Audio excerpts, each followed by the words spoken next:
Good morning, everyone. If we could ask you to take your seats. If I could have everyone's attention, we're just 1 or 2 minutes after 10 o'clock. And some of us, notably our guests, have a tight schedule, so we want to try and get going.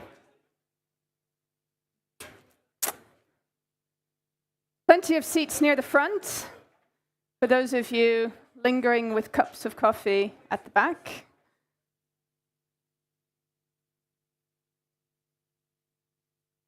I think coffee is available throughout, so I realize we don't have a proper coffee break as such, so we've got a few hours to get through, so feel free to get up and make your way over for some more coffee as and when required. So we're here today to talk about a cement action plan, powering competitiveness, enabling transition. You're going to hear a lot more about that in a moment, but in a nutshell, you'll have read a little bit about it already in the program. In a nutshell, it's taking the Clean Industrial Deal from a vision to a reality, and the cement sector's view on how it can contribute to both European climate goals and European competitiveness. And our sessions today will focus on the enabling factors to make that happen. My name is Sonja van Rensen. I've had the pleasure of joining CEMBUREAU's events before. It's great to be here again to talk about some very timely topics. I'm Chief Strategy Officer at Carbon Pulse, a small newswire focused on carbon markets, climate policy, the broader net zero agenda, and more recently, nature and biodiversity, emerging markets in those spaces as well. I've also been a climate and energy journalist in Brussels for, since the mid-2000s, so a very long time now. And it's interesting, therefore, to keep following these topics and see how they've evolved and continue to keep evolving as the world around us changes.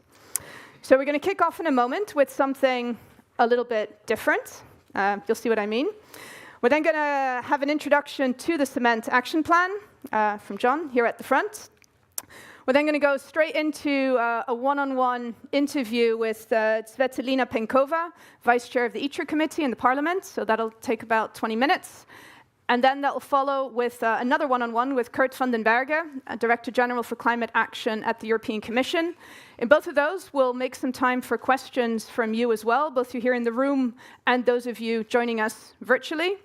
So we've got a site I'll keep an eye on for any questions coming in via that route. And finally, we've got about an hour for a panel, a 3-person panel with someone from the industry, an external expert, and again, someone from the Commission, this time focused on CBAM. I imagine it'll be during that panel that we have most time for questions. So I'd say for the other sections, focus questions on what's really relevant to those speakers, and the bigger stuff we can leave for the panel. I think that's it, which means we can now move on to the best bit of this morning, something a little bit different, as I said. I'm looking forward to seeing it myself.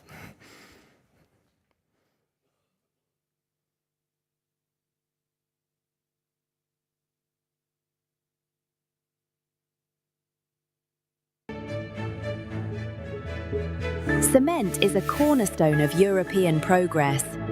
For centuries, it has been inspiring, supporting, and empowering us to improve our lives. Cement has a foundational role in shaping our society through the buildings in which we live and work, and the infrastructure we need to thrive. No other material offers the same combination of affordability, resilience, and durability. Reliable, yesterday, today, and tomorrow. Cement is more than a material. It is a driver of positive change, addressing the most pressing issues facing us today.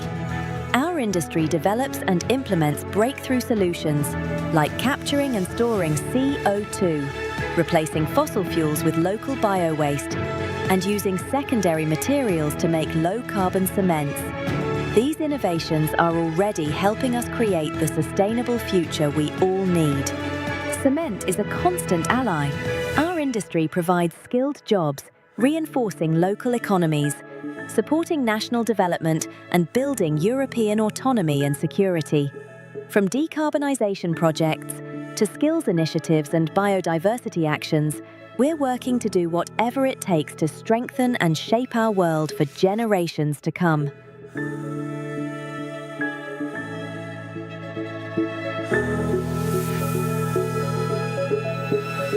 Shaping change, building society. Okay, so what's different? What's happened? Well, I've just swapped my old badge for a new badge. Unfortunately, you don't all have the same privilege. Comes with being moderator. CEMBUREAU is now Cement Europe. Can we have a round of applause?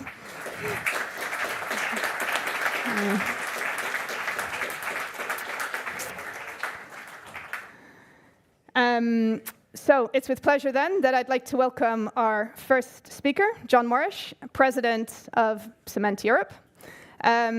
Took over from Ken McKnight earlier this year in summer, as also board member for Europe at Heidelberg Materials, here to introduce the Cement Action Plan. Thanks, Sonia. Okay. Welcome, everybody. Welcome to our annual event. And we're opening, as Sonia outlined, with a big bang. A new identity for our new association and a new logo. Cement Europe. Why Cement Europe? This rebranding reflects more than just optics. It's a choice that demonstrates clarity and real purpose. Cement has been foundational in shaping society for centuries. It's more than a material. It's an essential component of our homes and meeting places, as well as an enabler of change and a strategic asset for Europe's critical infrastructure, its mobility, defense, water, energy requirements, and now digitalization. For example, in the EU's Invest AI initiative, with a €200 billion budget, concrete will be indispensable in building Europe's digital backbone through the data centers and AI centers that this needs. There are 200 cement plants across Europe, providing economic welfare and employment to thousands of families. Cement is a key ingredient and contributor to the construction sector, which itself makes up 10% of the EU's GDP. Our sector fully embraces local value chains, which are aligned completely with the EU's values and goals. And by the way, the product is fully recyclable.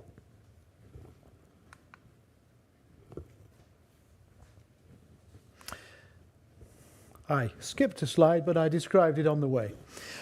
So moving to our roadmap. We updated our roadmap in May 2024. Our net zero ambition is high. We have a net zero ambition by 2050. And we can even become carbon negative over the cement and concrete value chain by then. Our roadmap is ambitious and forward-looking. Indeed, member companies are really walking the talk. Over 120 major innovation projects are underway right now across Europe, showing sector-wide acceleration in all our decarbonisation efforts. By 2040, we intend to reduce CO2 emissions by 78%. And this seriously shows that the European cement sector is leading the race to decarbonise, and we've done our homework. But we cannot do this alone. Achieving the ambition is conditional on the right regulatory framework, its financing, and CO2 infrastructure. Indeed, the Draghi report and the Clean Industrial Deal underscore the urgency of complementing decarbonisation efforts with real competitiveness and growth agenda.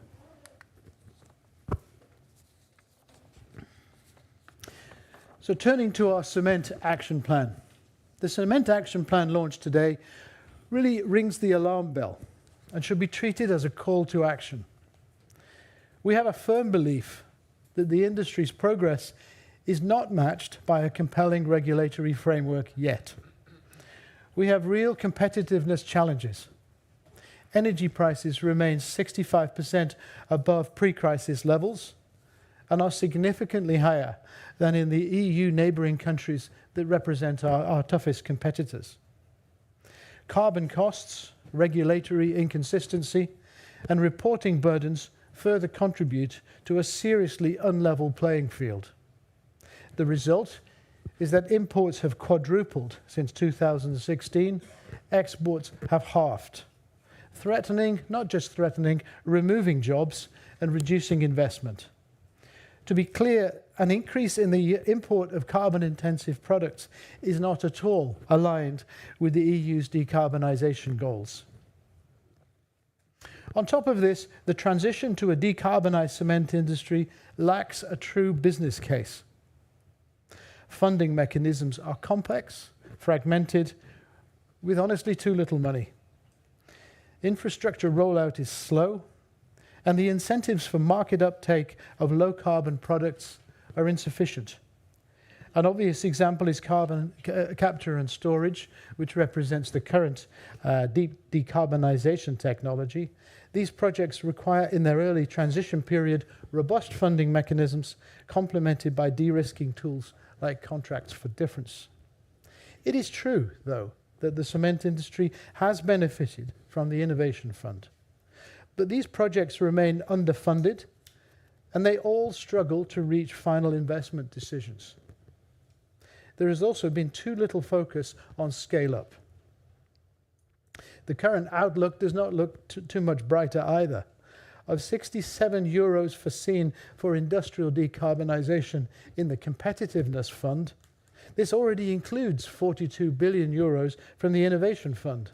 This does not match the transitional financing needs that we have in the industry. Instead, we call for the return of 75% of ETS cement revenues to focus on deep decarbonisation projects across our industry. This can deliver emission reduction at real scale and decarbonise the sector. It is noticeable and telling that the only 2 carbon capture projects to reach final investment decisions are outside the EU 27, in Norway and the UK. So what we need to get us back on track, first and foremost, we must ensure the competitiveness of the cement industry to give us a healthy foundation for the future. We have 3 main policy asks. The first is to have an effective CBAM without delay. We must ensure fair competition for both imports and exports, and most importantly, this must be fully operational in 10 weeks' time, by the January 2026, which clearly has risks. The second is access to affordable electricity and energy. This is the bedrock for an energy-intensive industry and essential for industrial viability. And the third is business planning certainty under the ETS framework. Companies need clarity to make long-term investment decisions, especially in this industry that has got 30 to 40-year investment cycles. A live example is that we still don't know the ETS benchmark value for 2026, and we don't know the framework after 2030. This uncertainty hampers genuinely business strategic planning and reduces our appetite for investments in the EU. However, we are more than ready to engage on solutions. And some further examples of this include the interchangeability, establishing the interchangeability between ETS allowances and BECS carbon removals, and lowering taxation levels on energy and electricity via the state aid rules or the Energy Taxation Directive. Once we're on the path to restoring competitiveness, we can then put full focus on the transition beyond today's existing impressive decarbonisation efforts. As well as funding, remember the call for the 75% of ETS returned funds to the cement industry, breakthrough technologies like carbon capture and storage require pipeline and storage infrastructure and the de-risking of the contracts within this, clear and faster permitting processes, and transparent access to that infrastructure. The Net Zero Industry Act does set the right direction on these topics, but we see a real lack of implementation, where also member states need to step up and deliver. An example of this is the deadline of 18 months for permitting CCS projects. This is well intended, but the deadline only starts counting once the final application has been officially received by the authorities. The delays happen much earlier in the process and in the negotiations. So the deadline of 18 months must cover the entire process to have any impact. That's just one example.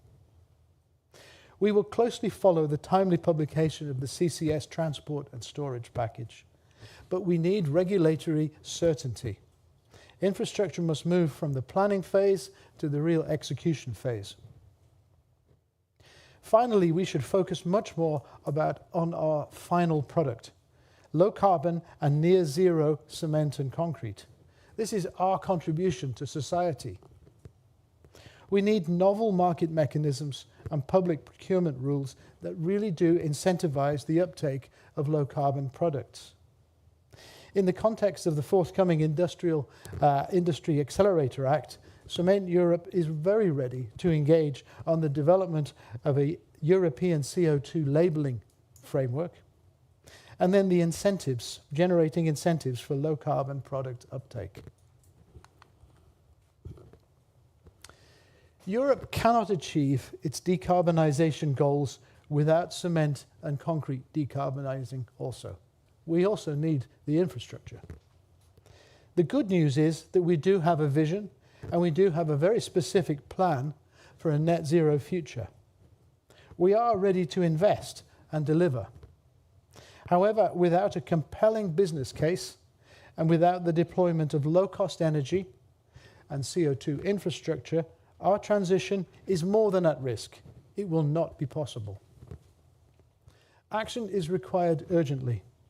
We, and I personally, are more than ready to engage in any dialogue that you seem fit. Thank you.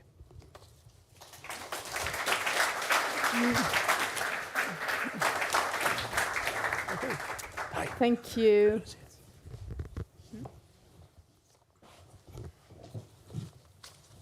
Thank you very much for that. So we'll move straight on, I think, and save any questions you might have for the end. So either during the panel debate, John will be around and other experts are around as well. So if you do have specific follow-ups, I propose we save them to then. I'd like to welcome our next guest, Svetlana Penkova. 5 minutes. She's not here yet. She's coming. Okay. In that case, are there any questions? We've got 5 minutes. Do you want me to stand there? Yeah, do you want to come up? Are there any immediate questions or reactions? Well, we'll ad-lib this. Any questions?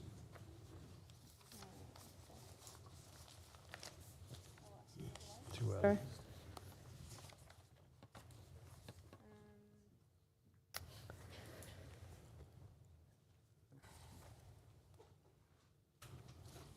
Could we get a microphone near the front? He doesn't need a microphone. I don't need a microphone. Well, I'm thinking for the online audience. Yeah, for online people.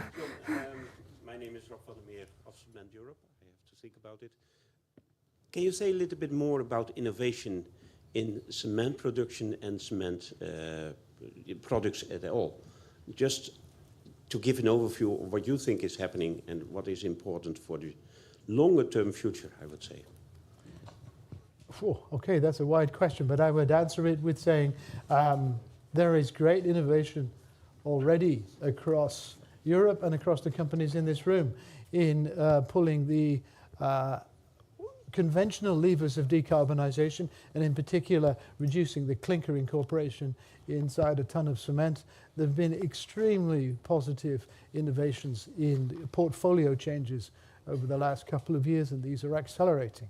I think those innovations fit very well with my call here for an uptake in low-carbon products, because the products are being developed by people in this room all over Europe. And so if there was more pull from government procurement and there was a consistency of approach in low carbon frameworks around Europe. The products are there and available, and the companies are ready to make them.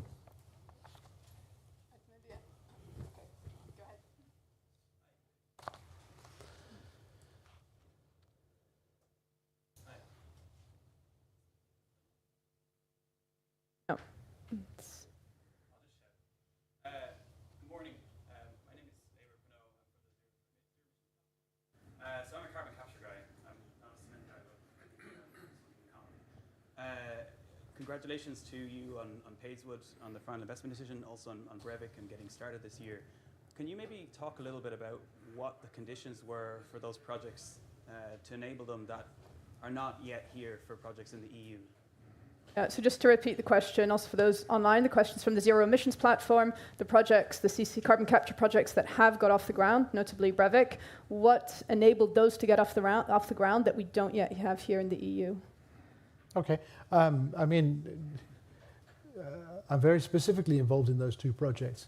A number of things. First of all, funding was strong. That's quite obvious, but equally importantly, the transport and storage conditions were seriously addressed by both the Norwegian state and in partnership with Equinor, and the British government in partnership with Eni, and therefore the de-risking of the transport and storage was a serious effort on those projects, which enabled us as an emitter to focus our efforts on the risks of the carbon capture part of the project, not the transport and storage part of the project. And linked into that are contract for difference elements on the OPEX for both of those projects. So the elements outlined in here that we've said, funding, transport and storage networks, de-risking of the contracts within those, and contract for difference, were all in place.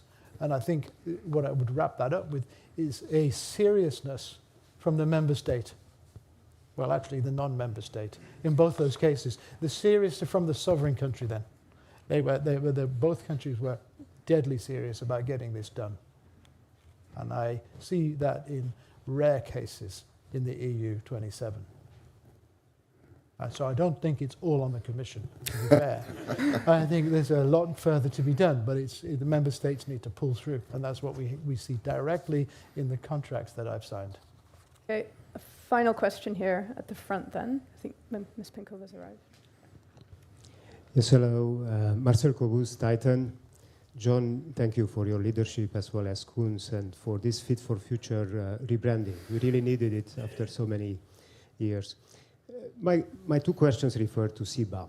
And as you said, 10 weeks to deal with all the practicalities about CBAM. What practically we can do in the coming 10 weeks? And the second question is, if it's not watertight, how are we going to backpedal?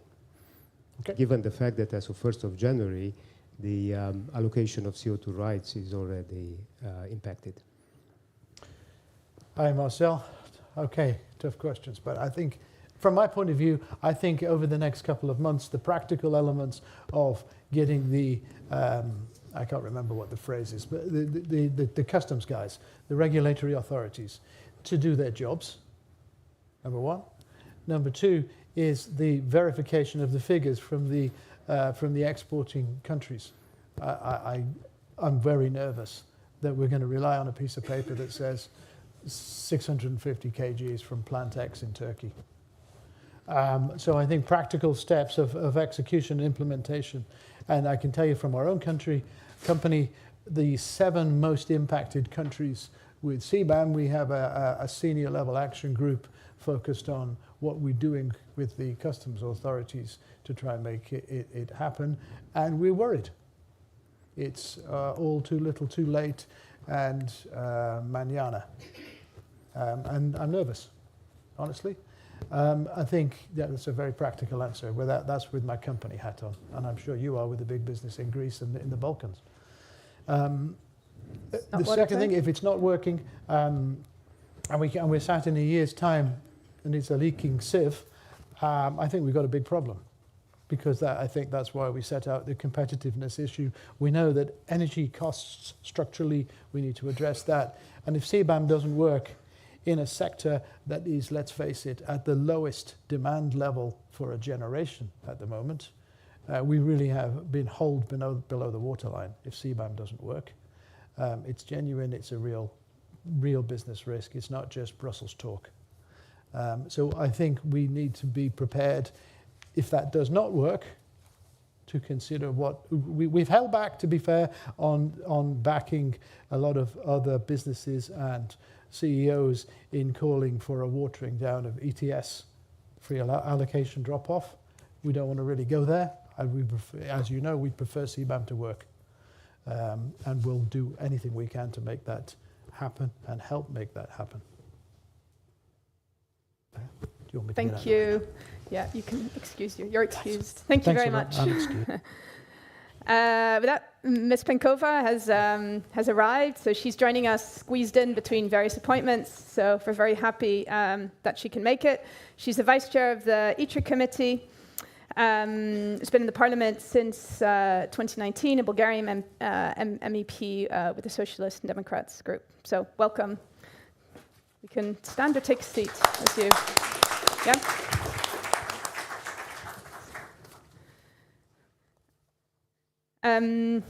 So yeah, we'll try and take one or two questions from you. Those of you, you can use the QR code to send in questions. Those of you joining us online, you should have a pop-up box, so it should be obvious where you input your questions. So we just had a presentation of the Cement Action Plan. The purpose is how do we turn the clean industrial deal, the climate competitiveness goals into reality? So I guess the obvious question to you is, speaking on behalf of the ITRE Committee, the Parliament, we also heard that things are not happening fast enough, not going far enough. What's the Parliament doing to implement the clean industrial deal? So maybe, perfect, thank you. So I hope you can hear me and see me now.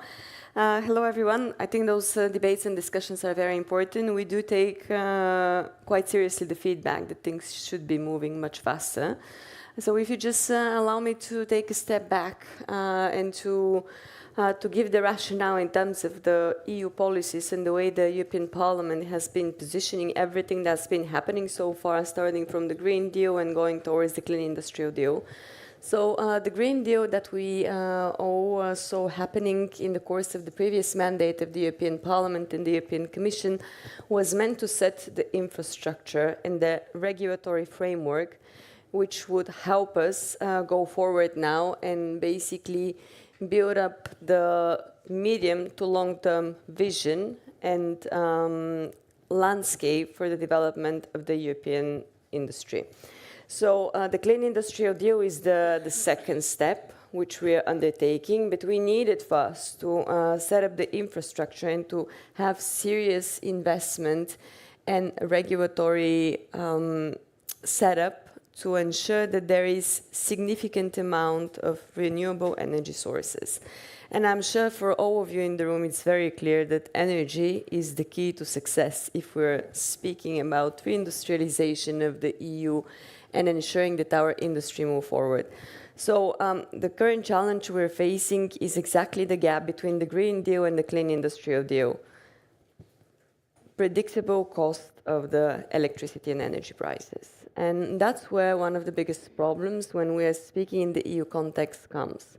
Currently, at the moment, I've heard the previous remarks already. We've mentioned some regional disparities. But currently, at the moment, one of the biggest challenges we see is exactly in the light of the disparity and the massive differences in the electricity and energy prices across our union. So we're speaking about building a proper EU competitiveness, about working EU industry, but we are facing the issue of member states competing among each other on the energy and electricity prices. So hence, if you ask me how we're moving towards the clean industrial deal, there are two important legislations that we need to be looking forward coming from the European Commission in the next month. The first one is the grids package, which is meant to resolve exactly that issue in terms of the different prices of electricity. And don't get me wrong, this is not going to be an easy conversation. Because at the moment we have electricity prices which are 10 times cheaper in some parts of Northern Europe compared to Central and Eastern Europe. And that conversation is very difficult for us, for some of the regions. I'm coming from Bulgaria, to have that debate with our industries in terms of the investments and the progress in following the regulations when they see that we're not managing to tackle this issue. So the grids package, the properly connected infrastructure in terms of electricity, is going to be the first part of the solution. The second part is the Industrial Decarbonization Accelerator Act. Keep in mind that the name of this legislation might be shortened, but we're still having discussions within the Parliament and the Commission. This is also meant to put on the table some additional funding, some more guidance on the permitting and strategy focus on specific industries and sectors. I would be very honest, we had a conversation about that specific legislation yesterday in the ITRE committee. It was the ITRE working group, to be precise, and there is still not very much specific clarity from the Commission what exactly is going to be part of this legislation. But they were very clear that the grids package is going to be the key and the backbone of everything. Of course, when we're speaking with representatives from the cement industries, we cannot ignore the fact that there's been quite strong emphasis on the CO2 storage infrastructure, and there are quite a few projects already ongoing. And we often use the industry as a good example in terms of the investments and in terms of the medium to long-term vision when we're speaking about the regulatory framework we already put into place during the last mandate.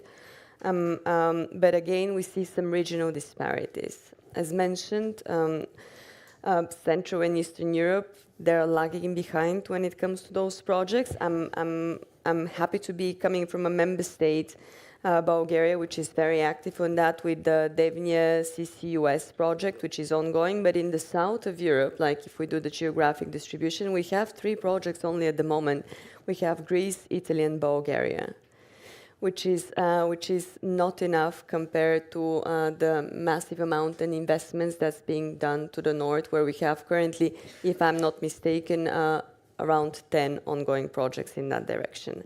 So the regional disparities in terms of the industrial investment into those technologies and the electricity prices are the main challenges that we are looking to tackle in the next few upcoming months with the proper regulatory framework. It's not going to happen from one day to another. Do we have a date yet for the Industrial Decarbonization Accelerator Act, or we are expecting some of the drafts to be coming up at the end of November. For sure, that's the case for the grids package. As I said, for the Industrial Decarbonization Accelerator Act, we're still waiting to see the final guidance, as we think that there is a bit of debate in which direction should we go, because there is a very strong focus on permitting flexibility when we're speaking about that legislation, which causes some issues, because in the previous important legislation from the last part of the mandate, which finished in 2024, the Net Zero Industry Act, we were focusing more on strategizing projects, which would be the key, the milestone of the EU industry. And now we're focusing more on permitting procedures, flexibility, and making it easier. And we want to see the feedback from the industry as well, which approach is better, and is it not going to cause some confusion if we already set the strategic 19 technologies, and now we're kind of giving more flexibility to everyone when we're working with limited amount of funding. So this feedback would also be important for us in terms of was the right approach from your perspective as well. And are we, I guess are we focused on the right political priorities to make the clean industrial deal happen? And as a corollary to that, how are the different groups in the parliament working together to make this happen? Because there too, political priorities differ, ambitions differ, goals differ. So how do you make that work for a fast and effective implementation? I would say that the pro-European political parties, in this of course I'm including S&D, EPP, Renew, we're all looking in the same direction. There is a clear understanding about more practical, down-to-earth and realistic approach, especially when we're speaking about the industry.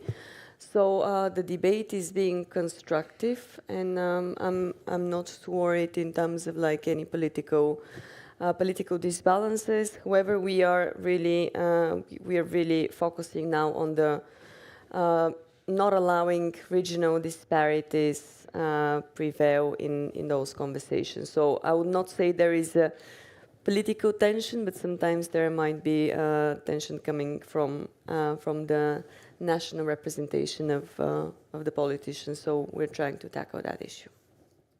Thank you. Is there anyone with a question? We've got 5 minutes, a bit more left. Yeah, gentleman towards the back. If you just tell us who you are. Thank you very much, Leon de Graaf from Sustainable Public Affairs. Thanks a lot for your remarks on the grids package. There's a big concern in heavy industry, at least in steel and chemicals, but perhaps also in the cement sector, that the Commission is not focusing by bringing down the electricity prices on the right measures. They are asking for short-term energy price interventions, such as Draghi is proposing, for instance, giving more affordable power purchasing agreements.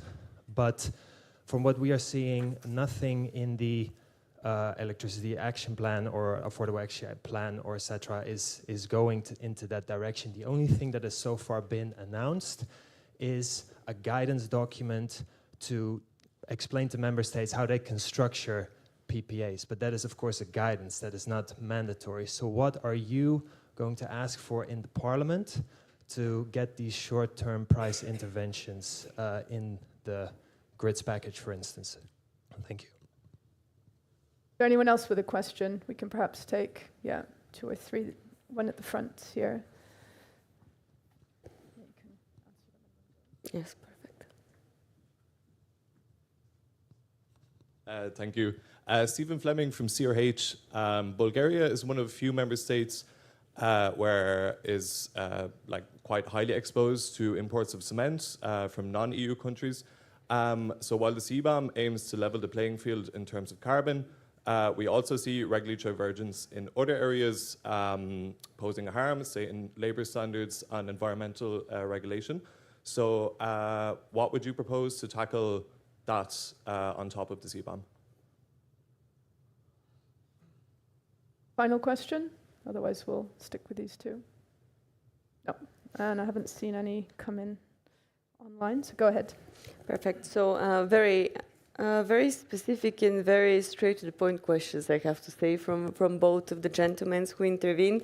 So indeed, it was a bit too late once we realized that the energy-intensive industries are a specific segment, so they could not be part of the general package of regulations, as you rightfully pointed out, in terms of like the energy prices, that they cannot be fitting into the bucket that's probably applicable to other industries across the sector.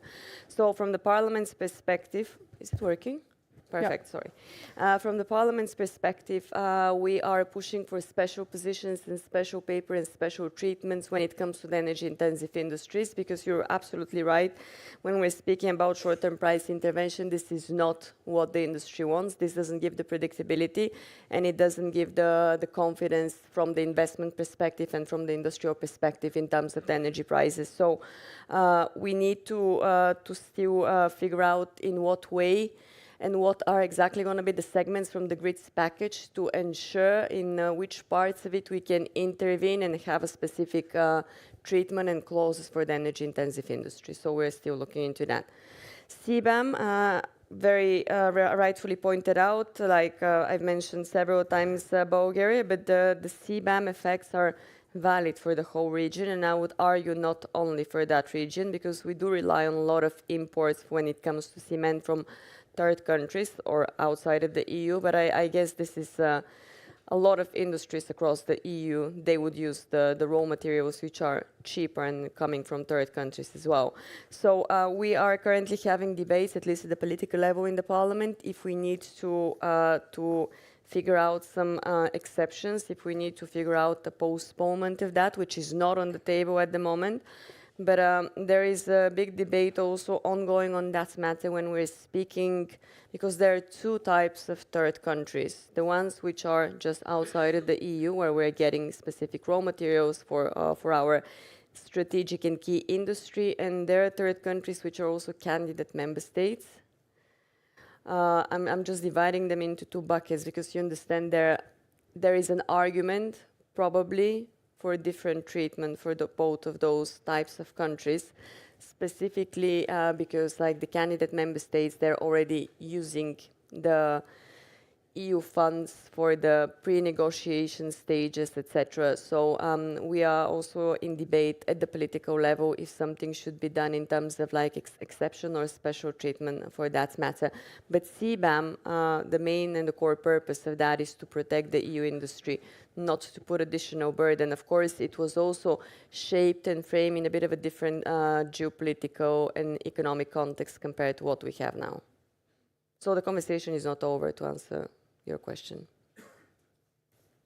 Okay, thank you. Thank you very much. I think Cecilina's got to run to an 11 o'clock appointment, so we're going to let you go. Thank you very much for joining us. Thank you so much for having me. Thank you.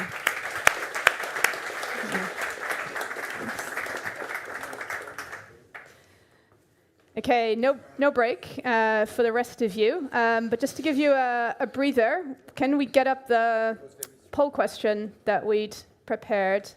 The first of two, so don't worry, there's not loads. And in the meantime, I'd invite up Kurt van den Berge. So our next guest, Director General for Climate Action, has been heading up this at the Commission for nearly 3 years now. Previously advised Ursula von der Leyen on the Green Deal as a member of her cabinet, has also, prior to that, worked as a director at DG RTD and been part of the cabinet for previous both research and innovation and environment commissioners. Can we get the question up? If not,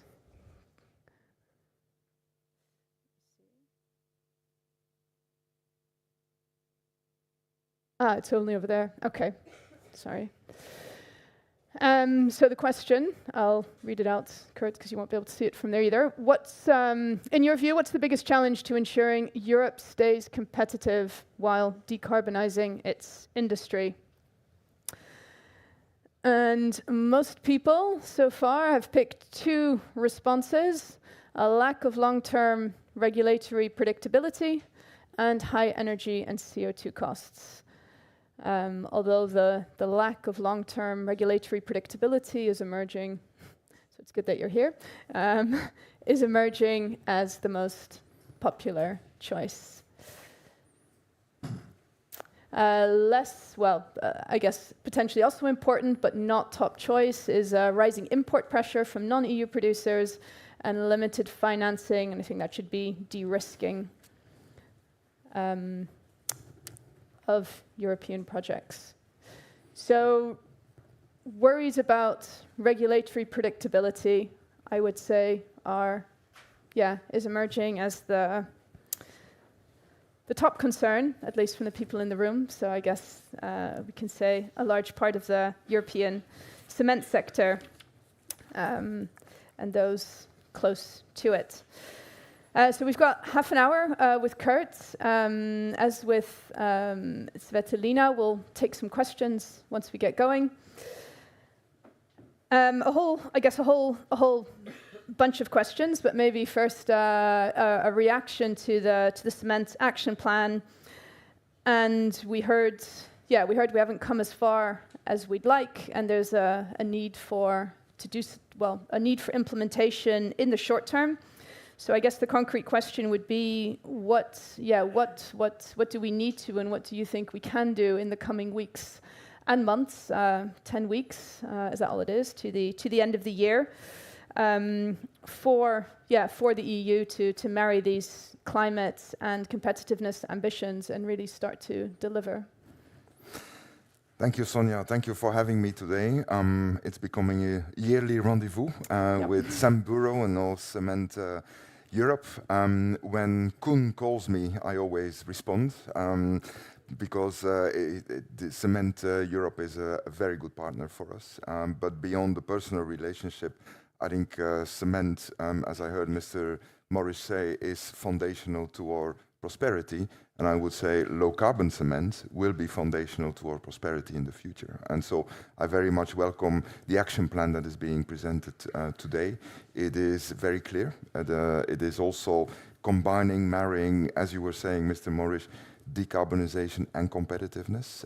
It's a translation of the Draghi doctrine, as I would call it, and we completely comply with this. Our whole agenda is now based on this. Decarbonization that should not lead to deindustrialization, but rather to industrial renewal, but also competitiveness that should not be understood as protecting industries from competition or from innovation, but rather to the contrary, making sure that there is investment, that there is innovation to build up our productivity and strengthen our competitiveness in the future. So that's the spirit with which we are undertaking our climate agenda in the years, in the weeks and years to come. I think you increasingly see that climate policy is becoming industry policy. That's exactly how we are designing it. There is a need for long-term predictability. That's why we have proposed a target for emission reduction for 2040. That is heavily discussed now with our member states and with the European Parliament. And our leaders will be discussing this at their summit end of next week. Not so much to question the need for this target for 2040, which is really about investment predictability more than anything else, but to really make sure that we have the enabling conditions in place to make sure that climate is the proper industry policy that we need. And we believe that, and we hear this from many front runners and first movers, including cement companies, that this predictability is needed, and it comes out including in the questions and comments here today. Once we have that understanding of where we want to go by 2040 up to 2050, and we show that we stay the course, then of course we will be working on the post-2030 framework. We are very clear in saying that our framework that we currently have, the Fit for 55, is fit for 2030. It is not fit for 2040. So we will be revising all this, again, in a systemic approach, not just the ETS directive, but linked to many other pieces of legislation that are necessary for getting us in a cost-efficient manner to 2040. I believe there has already been an open public consultation on the ETS directive. We very much study what various industry sectors are telling us, including the cement sector. And maybe there will be a question on this later on, but we are adamant to make ETS the workhorse of our decarbonization policy in the future, but in a way that it enables innovation, investment, and competitiveness. So that means that the trajectory we currently have foreseen for post-2030 has to be revised. There's no other way, because it cannot go to zero by 2039. That would be prohibitive. But also in a way, and I pick up on what Mr. Morris said, that those who pay into ETS should also get something back from ETS. On the condition that those getting it back invest in decarbonization. And that's the premise of our policy agenda for years, and I hope decades to come. We are ready to support our industries with whatever it takes if those industries invest in decarbonization and modernization. Because that's for us the best way to make sure that not only we are competitive in the future, but that we also anchor those industrial activities here in Europe. And that's what we need. We need energy-intensive industries to stay in Europe, to invest in Europe for the long term, and make Europe and their industries competitive. Okay, thank you. Yeah, let's talk a bit more, I guess, the immediate term and a bit further into the future too, the ETS reform that you mentioned. Maybe one very practical question. One of the examples that John gave in his opening was the ETS benchmarks for next. We don't have those yet. When can we expect those? We're working on this. I believe there was a meeting last week with my colleagues in DG Klima, where I hope we have been able to give some reassuring messages that there is no revolution underway on the ETS benchmark for cement. The changes will not be big. It will create predictability, and so we're working on this. There is a good dialogue with the cement sector as with other sectors, so we hope to come with this as soon as possible. Okay. And then a follow-up on, you mentioned for overall regulatory predictability, the 2040 discussion. My understanding of the latest developments, I'm keen to hear your view, is that the Parliament has revised its timelines again, so now which making it effectively impossible for the EU to go to COP30 with a 2040 target. I don't know if that's true or not. But what's your, I guess more broadly, their comment on that, your understanding of when does that get decided, and do we have this indeed overall framing from which other things like the ETS reform and so on will ultimately be derived? Yeah, what we need for going to Belém in November is a general approach in the Council. So we can't expect a trilogue and an agreement in co-decision between Council and Parliament. Obviously, we'll work on this. But what we need now, very short term, is an agreement on a general approach among the Member States. That's why the Danish presidency has organized a special Environment Council on the 4th of November. That comes the week or 2 weeks after the European Council, which is taking place next week, where our leaders will discuss 2040 and the climate law as part of a general strategic discussion on competitiveness, decarbonization, green and digital transition. The idea is that our leaders will really discuss, as I said, the enabling conditions. And there, what leaders need is reassurance that the Commission is determined to really do what I said, to support industry in this whole transition, this whole pathway to climate neutrality, so that it remains competitive. And I believe that what we have done, was it last week, with steel safeguard measures, is a very clear, explicit illustration of our determination to do so. CBAM is also part of that discussion, to make sure that CBAM is indeed effective. I will not talk much about CBAM because I know that my good colleague Patrice Pillet, who is just entering the room, who is the cabinet expert of Mr. Hoekstra on CBAM, will be participating in the next panel. So I will reserve all the questions for Patrice. He's much better qualified and skilled in CBAM than I am. But let me be very clear, we from DG Klima work hand in hand with DG Taxud to make sure that CBAM is effective. Patrice will explain what is happening in terms of export solutions, circumvention prevention, downstream products, etc. The only thing I want to say is that CBAM has already had an incredible effect in the rest of the world, because we are seeing a big rise in economies that are introducing ETSs of all kinds. Brazil has legislated to introduce ETS next year. Japan makes its ETS compulsory next year. China has integrated steel, cement, and aluminium in their ETS as of this year. So this is a very good evolution. Obviously, it will not help you in the next few weeks, that I fully understand, but there is a global trend going on towards a level playing field on decarbonization by applying carbon pricing in all major emitting economies.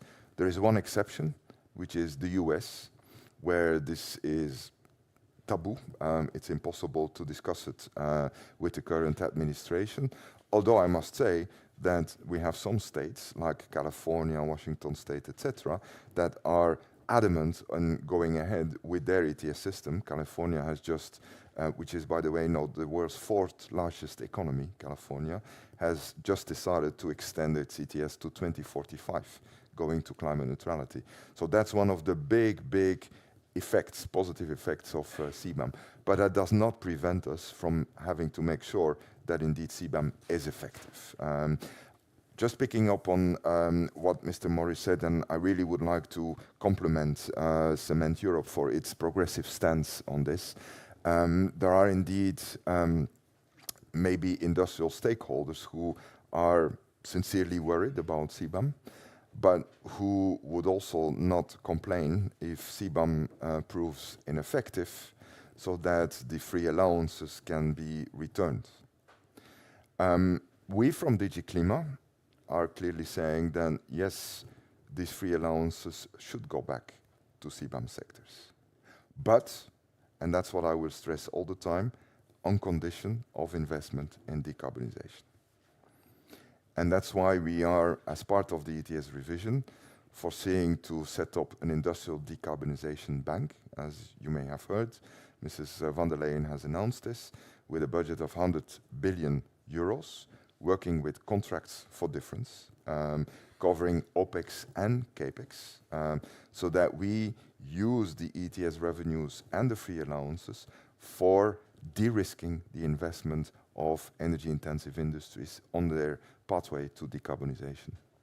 And by the way, we are starting already this year with a pilot, a 1 billion euro pilot for decarbonization of industrial heat. We have published the terms and conditions for this last week, and this will be an important one, maybe also of interest to the cement sector, because industrial heat is something that runs across industries, not just for big companies, but also for small and medium-sized enterprises.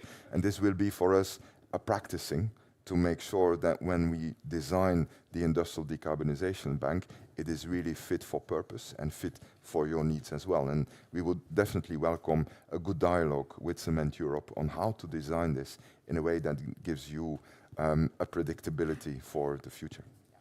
Okay. Can you, there have been a lot of calls for an extension of free allowances, not knowing whether and how CBAM is going to work.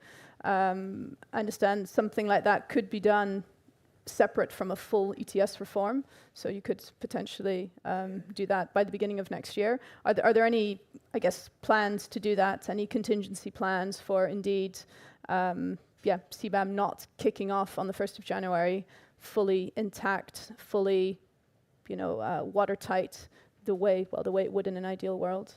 Well, I will let Patrice deal with CBAM. As I said, he's much more qualified on this than I am. We have no intention, unless Patrice contradicts me, of making free allowances available again, just like in the past.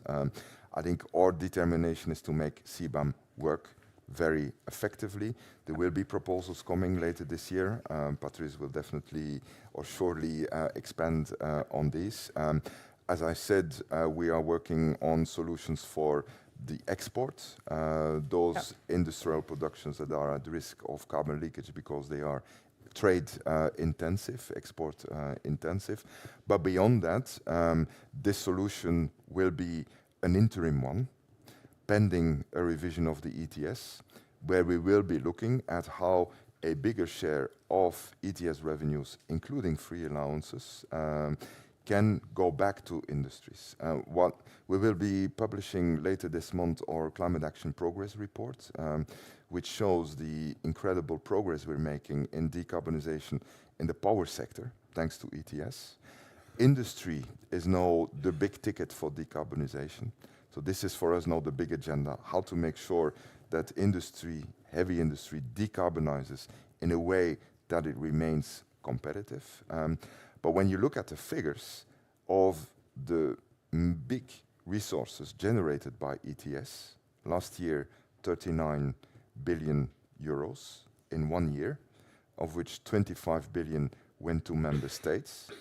Luckily, the ETS directive now says 100% of these ETS revenues have to be reinvested in climate and energy. There is a part going to indirect cost compensation, on which the Commission will make soon a proposal to also extend the list of sectors.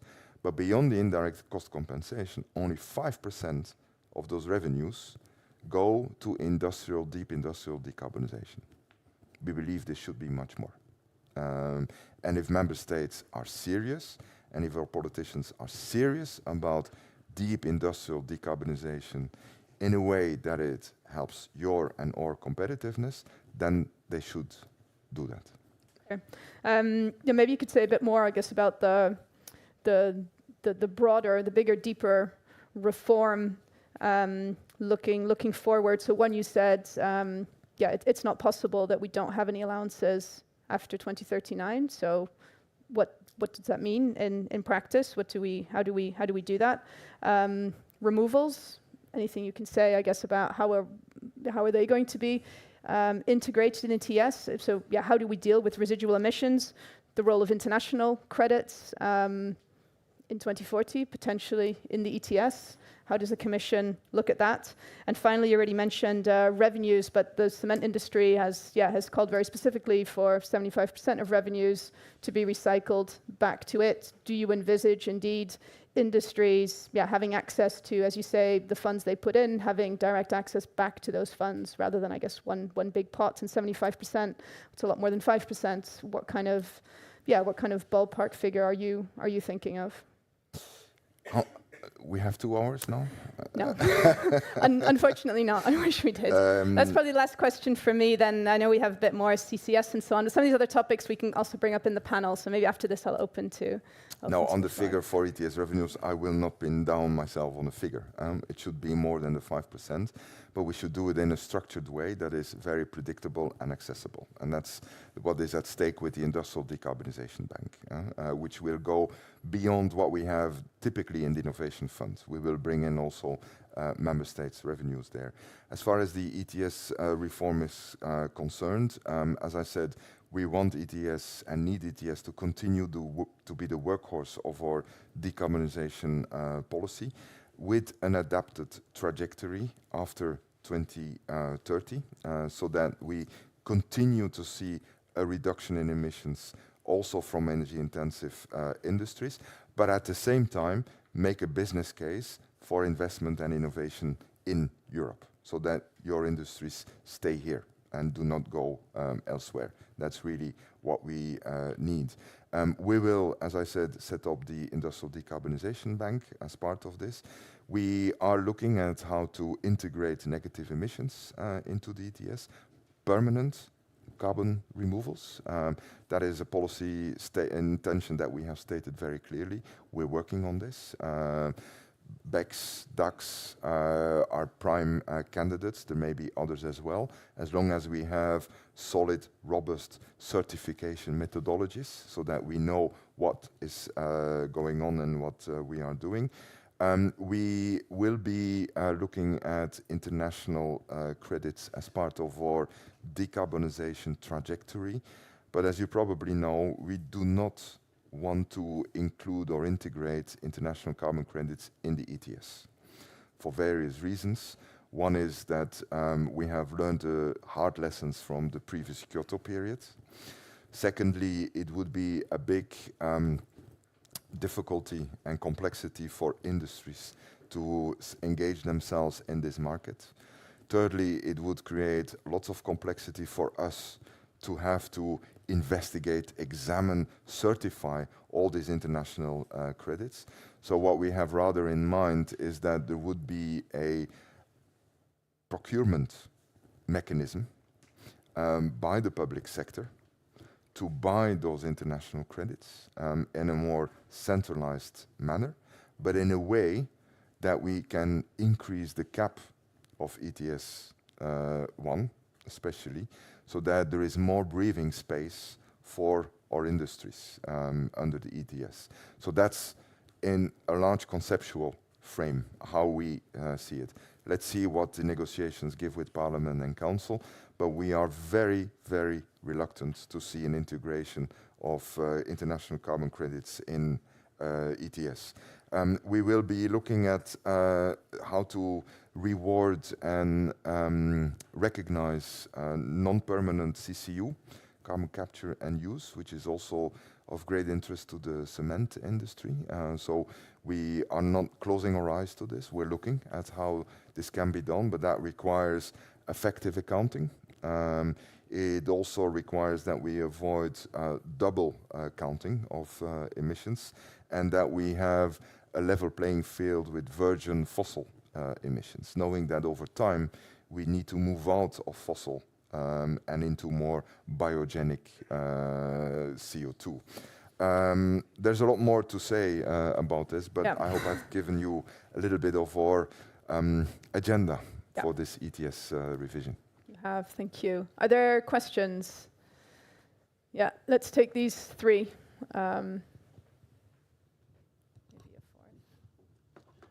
Hello, Jure Verschaven from Environmental Coalition on Standards. I have a question because I very much like the opening statement that the ETS should be the workhorse also for competition and innovation.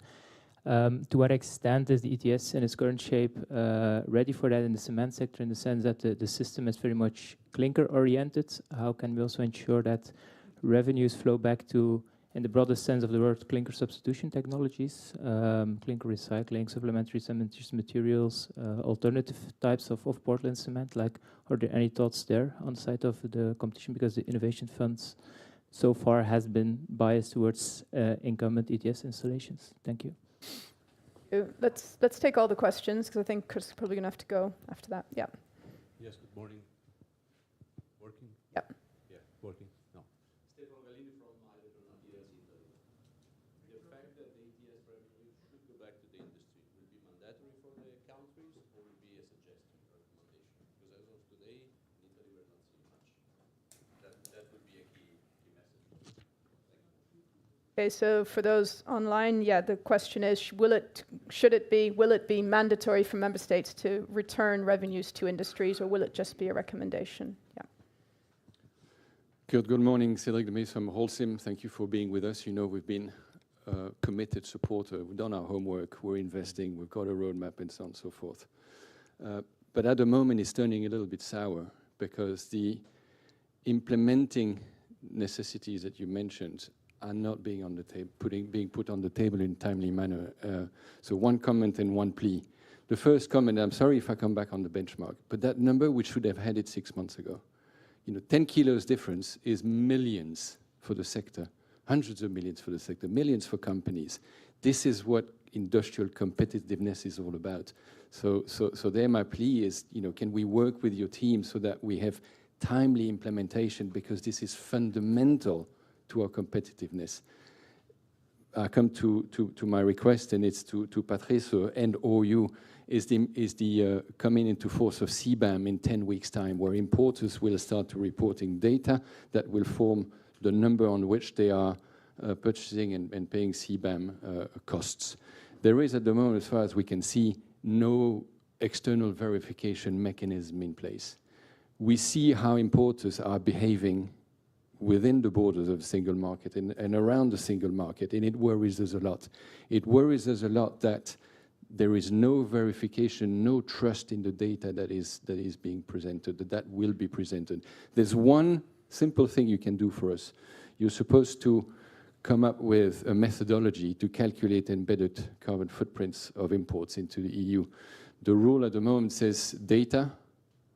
If there is no data, you take a default value. We believe it should be reversed until data can be externally verified and there is assurance that the data is reliable. So let's reverse it. Let's use default values until everything is in place and we have assurance that the data is reliable. Thank you.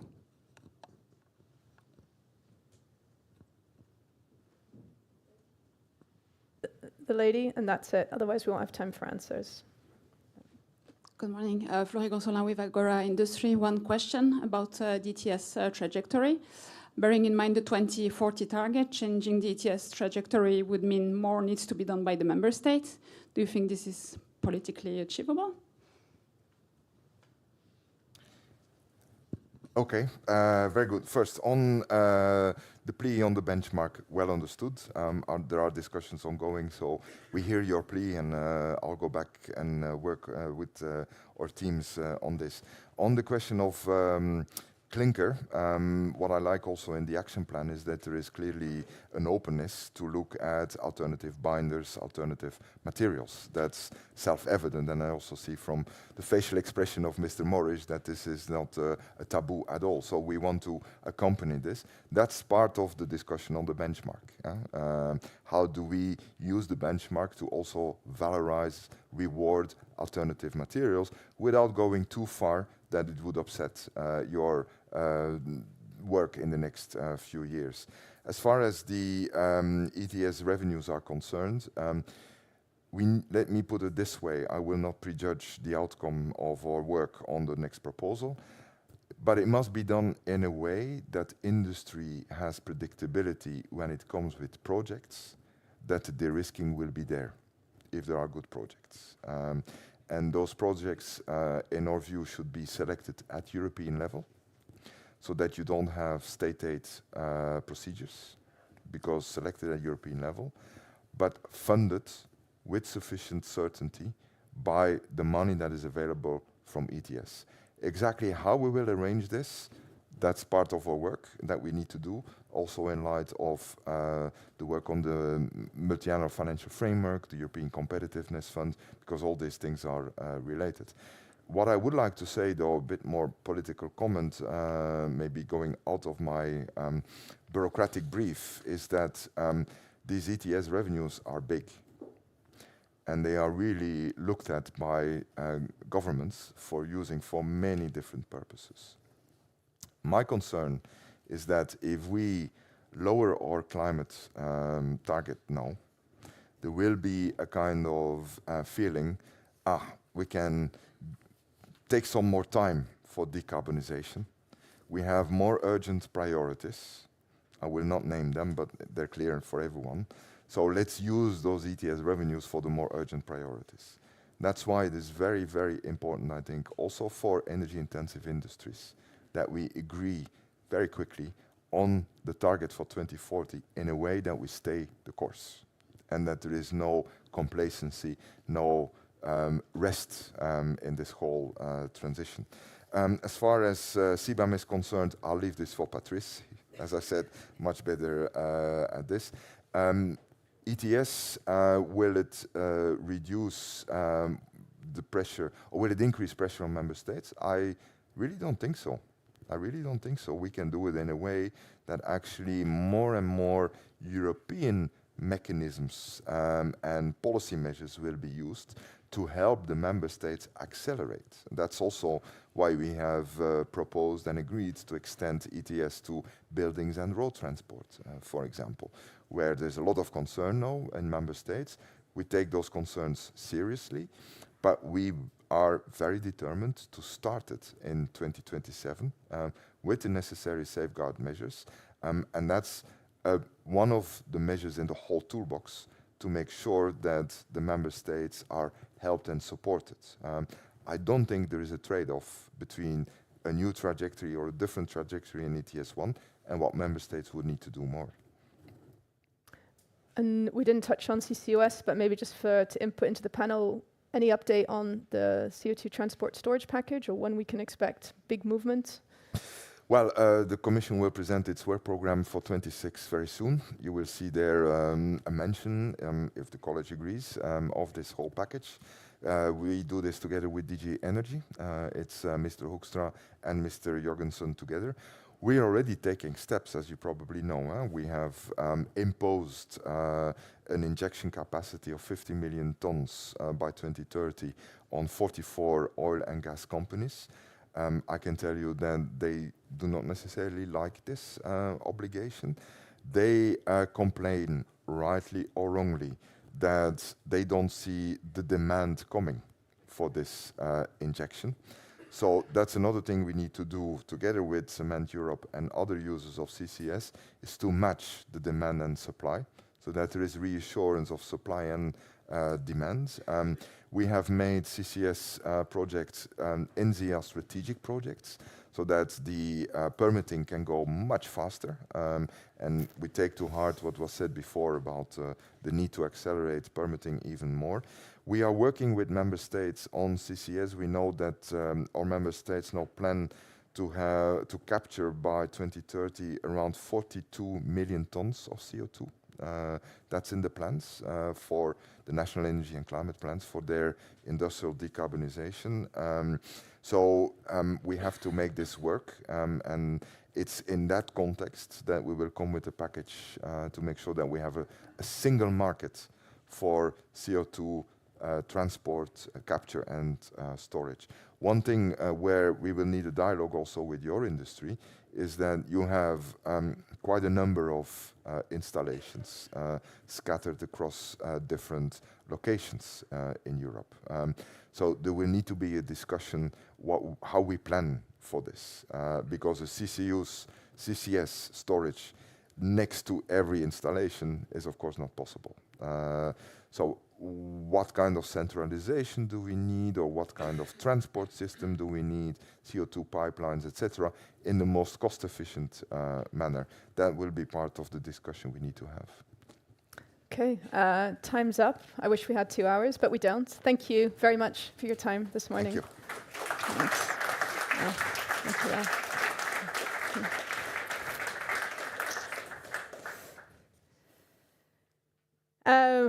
We're going to carry on with our panel. Just to give you, again, a breather, could we get our second polling question up? Second and final.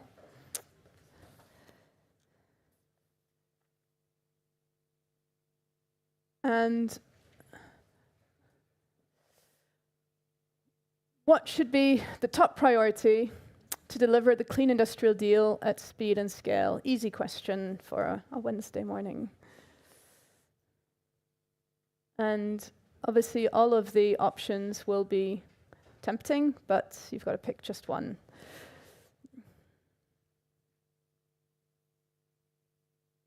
This is as much about, I guess, putting these big topics on the table as it is about you saying it's one and none of the others.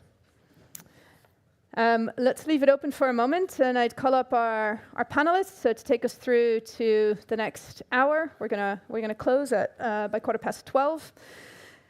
Patrice Pillet, Thomas Wins, and Rose Wesby, if you'd like to come and join me. Feel free to have a seat wherever. Thank you.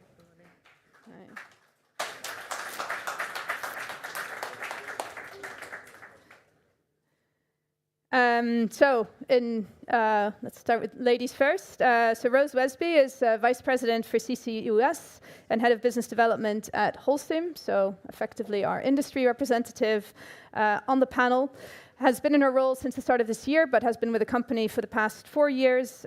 Previously worked at ABB as Global Director for Digital Transformation. Has also worked on the plants of tomorrow at Holcim, so very forward-looking roles. Is originally a mechanical engineer, so still tied to how things actually work. Patrice Pillet in the middle is an expert. You just heard Kurt refer to him in Wopke Hoekstra's cabinet. Wopke Hoekstra, Commissioner for Climate, Net Zero and Clean Growth. And Patrice comes from a long career in the Commission at DG Taxud, so working across tax issues, and I guess you're effectively the CBAM expert for Commissioner Hoekstra. So here to answer any outstanding CBAM queries. And Thomas Wins, also a familiar face on the industrial decarbonization, climate and energy scene here in Brussels. A senior researcher at the Brussels School of Governance, specialized in environment and sustainability at the VUB, so the Vrije Universiteit Brussel. As someone who is focused on the intersection of climate and innovation in particular, and the emphasis very much on energy-intensive industries. previously headed up the Centre for Clean Air Policy and has also worked at CAN Europe and in the Flemish administration prior to that on climate issues. So a wealth of experience, I guess, across sectors. I've missed the final results of the poll. Could we get those back up just to see what they were? So let's see, scaling, so top priority to the level clean industrial deal. And the top choice, as far as I can see, is scaling CO2 infrastructure and storage capacity, which has come out above restoring competitiveness for energy-intensive industries. So I don't know if that's a reflection of priorities in the room or just a reflection of we need to make things more tangible, and we've done enough talking about restoring competitiveness. We actually need to build something. But scaling CO2 infrastructure and storage capacity has come out as the top choice. So I would say feel free to comment on that in your interventions. What we wanted to do to open, I guess, was just give each of you a chance to open something a little broader before we go into the nitty-gritty of each of your specializations. Feel free, as I said, to comment on the outcome there, but what for each of you would you say is the single most important enabler for Europe to implement the Clean Industrial Deal, a bit similar to the question we asked Ms. Benkova earlier, and actually move from talk and aspiration to action and delivery? Patrice, do you want to kick off? Maybe then Thomas, and then you can reconnect us back to the action plan at the end. Go ahead. Many thanks, with pleasure. First, do you all hear me? It works? Yeah. Many thanks for the kind invitation. Really a pleasure to be here today. You, of course, remember, and I think you have discussed this much more in depth with Kurt in the earlier session, that the Commission has adopted the Clean Industrial Deal earlier this year, which is a cornerstone of our strategy to reindustrialize Europe on clean and competitive foundations. This Clean Industrial Deal is clearly a business plan for Europe's future. What we want is that we want both to stay the course on our climate ambitions, and this has been reflected with our 2040 proposal, but at the same time, we need to make sure that our industry can thrive and remain competitive. So for this to happen, we need predictability, and that's where the targets come. But we also need a number of enabling conditions. And that's where CBAM kicks in, together with other measures. I mean, you've seen, for example, more recently, even if you are not directly affected by that, the steel safeguards, which have been adopted by the Commission. I mean, all this come together in order to have a coordinated strategy, in order to make decarbonization a business plan and not something which stands in the way of Europe's industrialization. So CBAM, as you know, is entering the definitive phase, 1st January next year. The transitional period was very useful. I would say, thanks God, we had a transitional period where there were reporting, but where there was not yet any payment. This was really required in order to assess what would be the weaknesses of the mechanism. And we have identified two broad avenues for reform. One is the need for simplification, and that's what we have recently achieved with the agreement by the co-legislators on our CBAM simplification. Just to stress it again, we have excluded 90% of importers while keeping 99% of emissions. And that was really the condition for the second stage, which was to strengthen CBAM. We have been often told that CBAM was to be compared with a kind of Swiss cheese with many holes. What we will do at the end of the year is not about extending CBAM. I mean, this is a reflection for the future. It's about closing the hole and strengthening CBAM. We will do that through a number of measures. First, there will be a general review which will cover all the spectrum of issues around CBAM, but there will be concrete legislative proposals in 3 areas. First, we will extend CBAM to a number of downstream industries because we want to avoid that CBAM has, as a consequence, that these downstream industries would relocalize outside Europe, and we can discuss this later on in the panel. So this is something which is very important, first measure which we will take.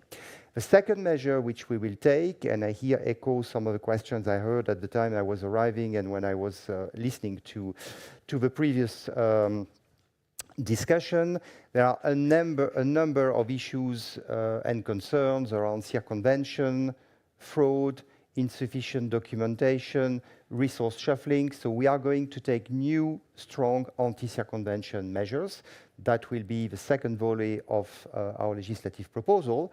And finally, we are going to build a solution to address the problem of export carbon leakage through a mechanism which will recycle the revenues from CBAM and re-inject these revenues into a support mechanism which will be proportionate to the allowances which are about to be lost with the phasing out which will start next year. And in a way where it will come with decarbonization, long-term decarbonization commitments and conditions, and I think Kurt alluded to that as well. And finally, and this is, I'm sure, something on which you will ask me questions later on, we will also need to take into account local situations in designing this mechanism, and here the situation of the cement industry is quite specific indeed. So this is a reform for next year. The challenge, of course, is that at the same time we will be working and we will be proposing all these legislative amendments. We have to prepare for the definitive period, and there will be a number of implementing and delegated acts which are foreseen between now and the end of the year. And I can already reassure you, because I heard this question, there will be no delay of CBAM. Thank you. Thank you. So the legislative proposals you outlined, so are they coming this year or that's next year? This year. They're coming this year. Okay. And they effectively constitute the bigger CBAM review? Or? The review will be a report which will make an assessment from absolutely all angles. We will look at all angles, but we will address only a selected number of urgent shortcomings. And these are the 3 which I have mentioned, which means, of course, that there could be further CBAM proposals in the future. Of course, we will be looking at a certain stage at issues such as extension to other ETS sectors or indirect emissions, but this is not to be expected at the end of this year. Yeah. And I guess very practically then, what do you see as the timeline for agreeing these most urgent changes? And apart from these, is there anything, or can you give any more detail on, for example, the issue of benchmarks, provisional benchmarks, things still to come this year? Is there anything still to come and to be signed off on before the definitive phase takes effect? Yes, sure. On the timeline, of course, this will depend on the co-legislators, and we really hope the co-legislators will be as quick in this strengthening exercise of CBAM than they have been in addressing the issue of simplification of CBAM. Of course, it's not in our hands. It will be in the hands of the Parliament and the Council, but we really hope that by making this 3 targeted set of measures, we can have a quick agreement. As to the benchmarks, the intention is to base the benchmarks on ETS benchmarks, which means that this is likely to be in the very beginning of next year, but we are also working on provisional information for businesses already this year. Something provisional is expected this year. I suppose you can't say any more on timing for that right now.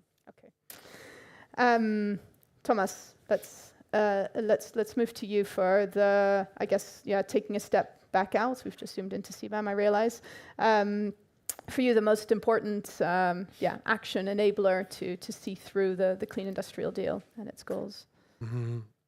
I think first of all, it's important that at all levels in Europe, there is an increased situational awareness of the state of our economy and our industry, and in particular energy-intensive industries. Not only talking about cement and concrete, but also what is happening in chemicals, steel, non-ferrous metals, automotive.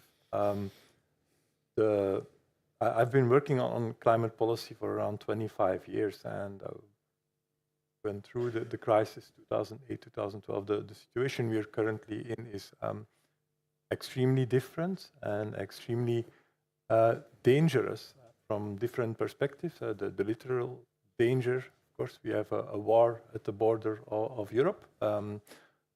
Energy is used as a weapon, energy prices. That's one of the major difficulties for energy-intensive industries, not because of climate policy, but it's just because energy is used as a weapon.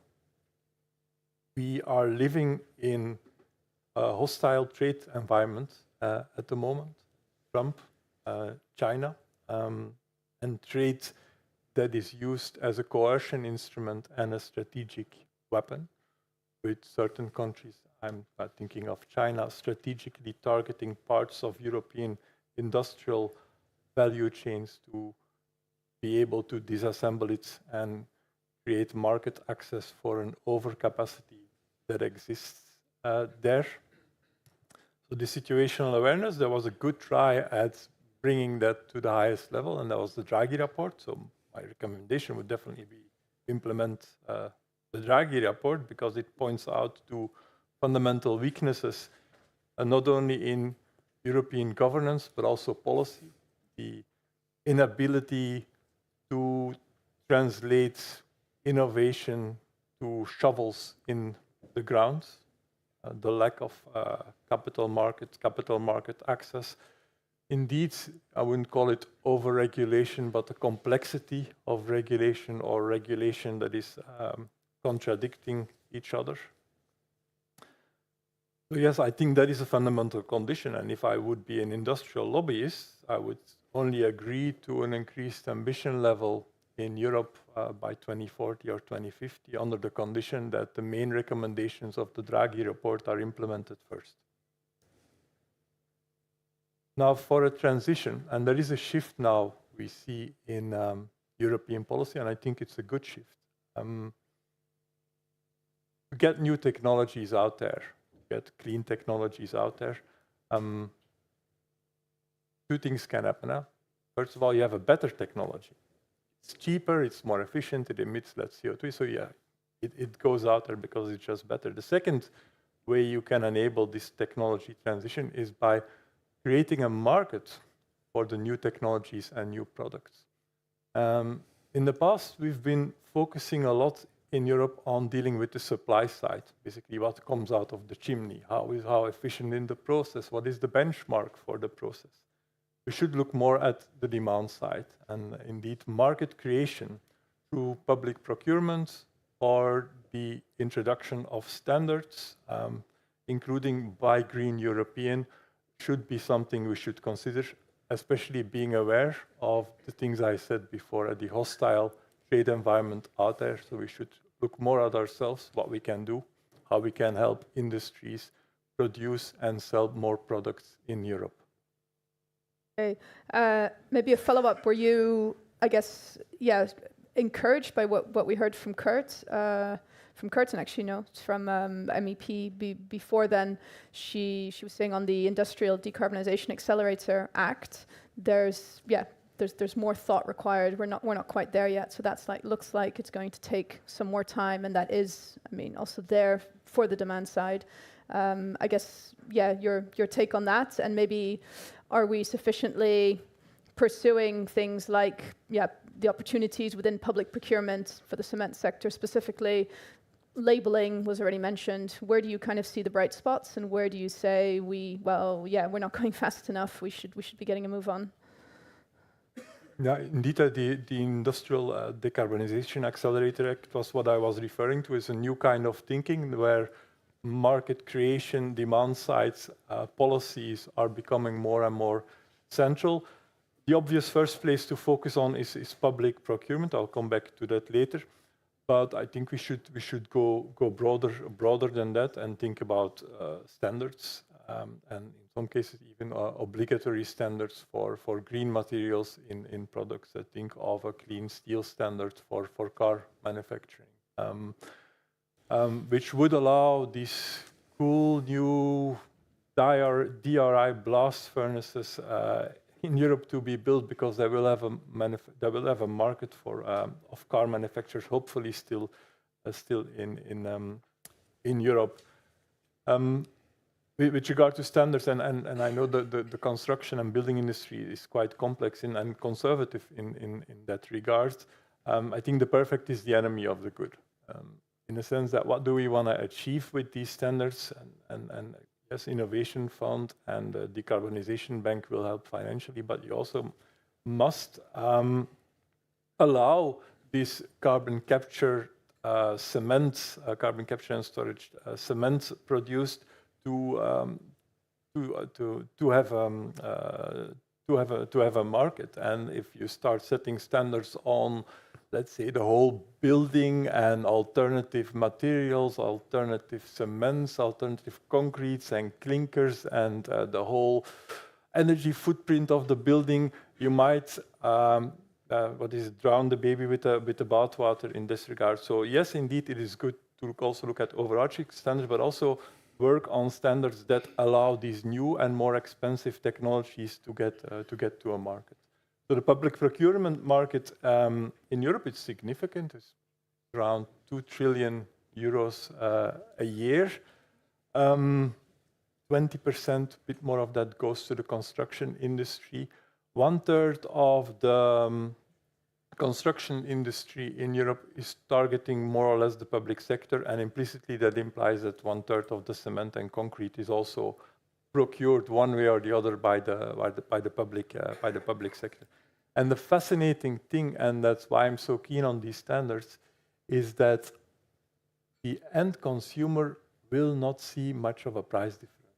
If you produce cement with carbon capture and storage, price would go up by 70, 80, 90%, but the end product will only increase by 2% cost-wise. The public procurement overall cost for all the governments in Europe will only increase by 0.5% or so. So it's really worth investing into that.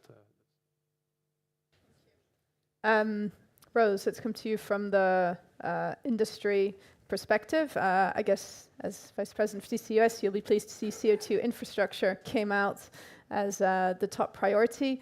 The Cement Action Plan lists a whole bunch of things. So I guess, interested on your take on that, and how do we tangibly move forward? Absolutely. I think first and foremost, we need to continue the very positive momentum at the European level when it comes to CCUS. Right, all of the development work that took place in 2024 with the Net Zero Industry Act, the Industrial Carbon Management Strategy, all of these elements have done really well to bring to light and attention the importance of CCUS and, frankly, the complexity of this entire value chain. So we need to be able to continue this momentum with the announcements to be made later this year, with the announcements to be made in 2026 as well. We cannot rest on this topic. It needs to be an active topic to continue.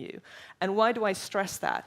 Because yes, we need infrastructure, we need power, we need permitting, but this is all underpinned by having a strong regulatory framework, by ensuring not only a streamlined but an even faster paced permitting process, and by making sure that there are the right sorts of risk mitigation mechanisms in place that are supported by member states and by the European Commission. We have to do this on both levels, and we have to do it simultaneously.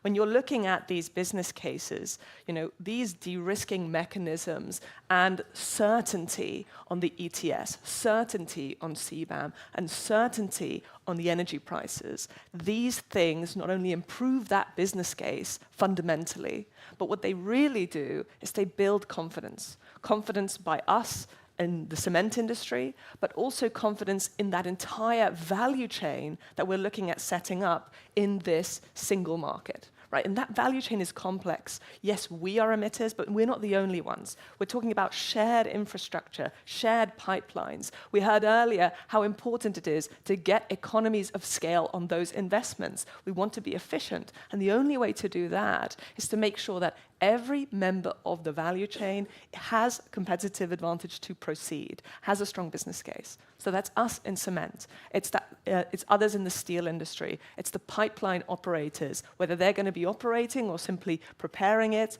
whether it's under EPC or whether it's under a BOO, whether it's the terminal operators who want to be transforming an existing asset or putting a brand new one in place where there's never been one before. And then ultimately it's about the regulatory confidence for the member states as well to finish what's already started, the bilateral trade agreements.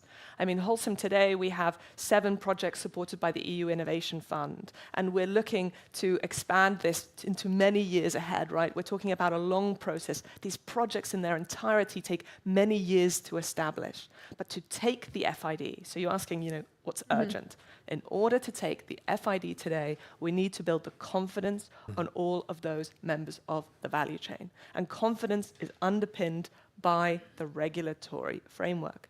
So it's tough to sit here and harp on around things that are not directly in our control, but that is the reality of CCUS today. It's about shared risk, shared infrastructure, and a shared value chain. And with that becomes a complex challenge that can only be delivered at speed with the regulatory support. So ultimately, I would say, what's important?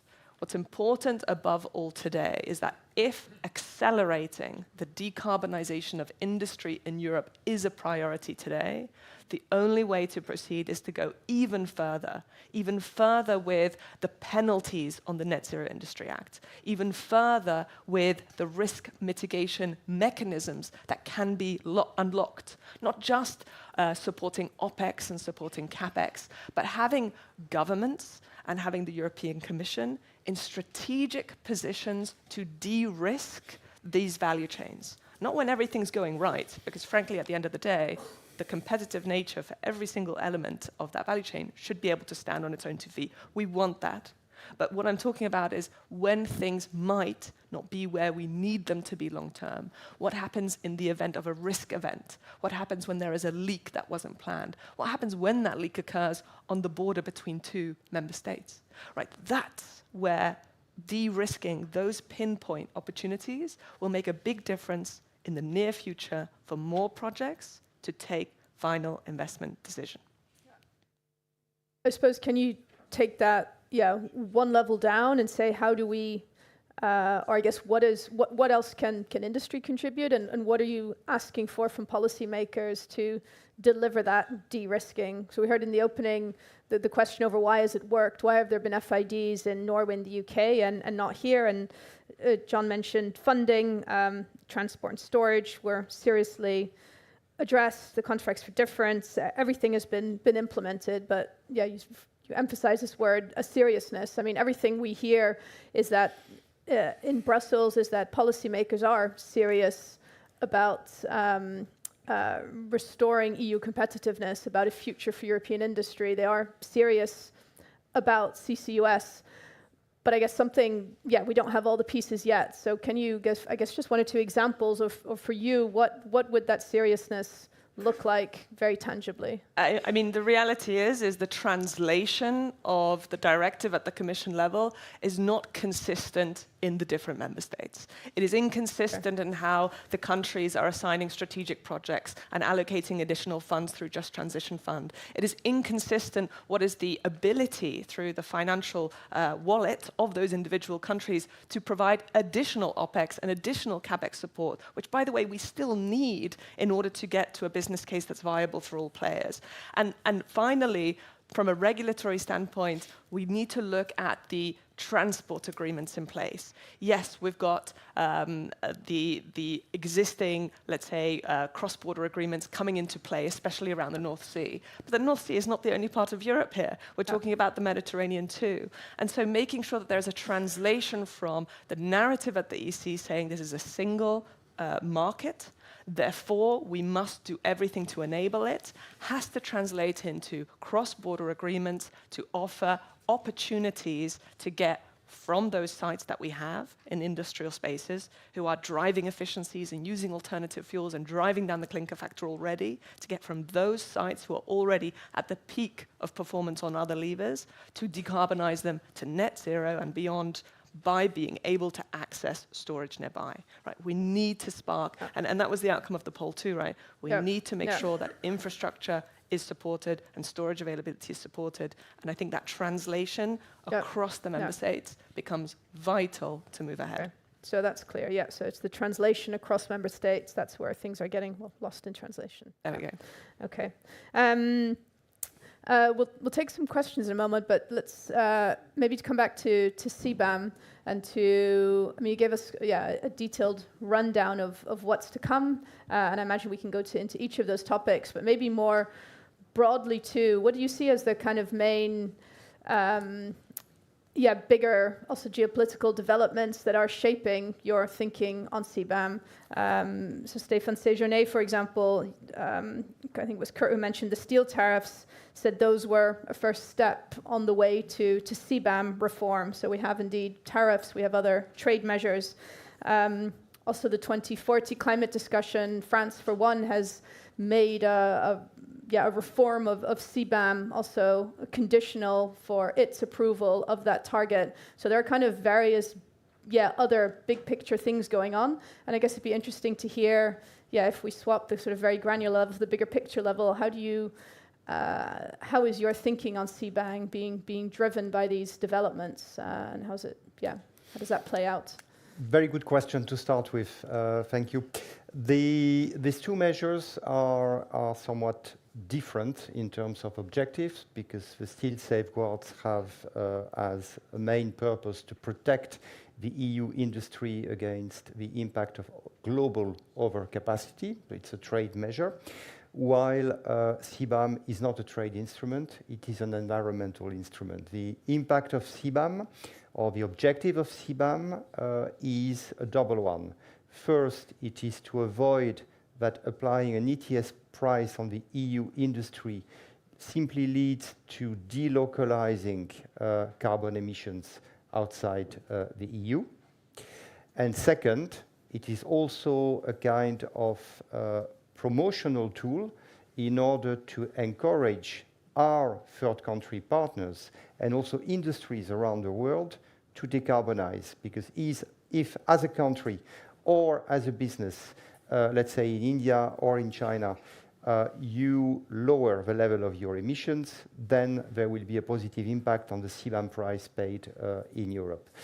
So that's the main difference. But where you are right is that the common element between both is that in the political discussion we have around 2040, clearly those two measures are considered as two major enabling conditions for 2040. You've mentioned the French, but there are others.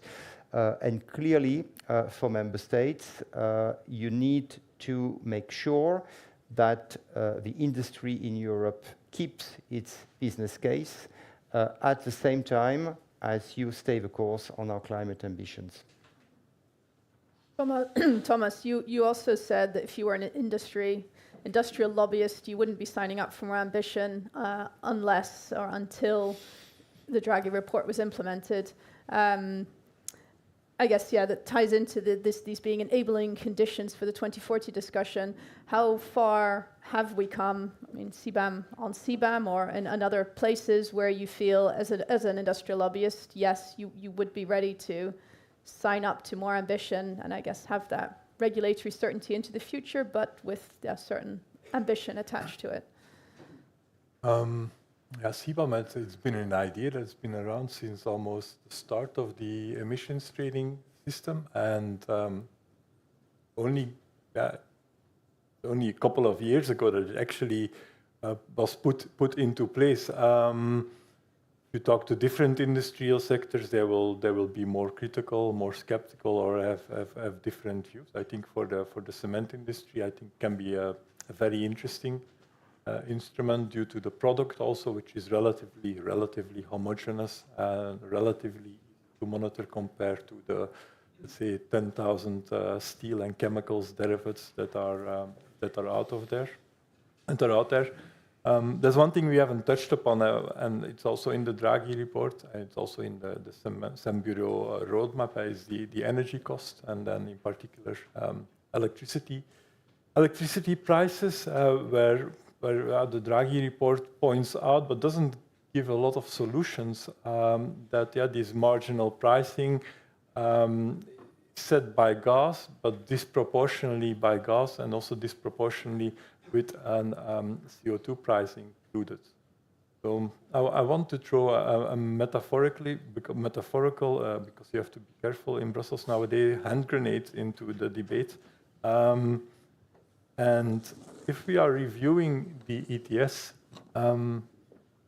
why don't we make the end users responsible for the CO2 emissions that are done in the power sector? So the indirect emissions will be accounted for by the end user, a cement company or a steel company. The power sector themselves, they are then basically out of the ETS, but this will have the impact that the CO2 cost will be taken out of the marginal price set on the power market.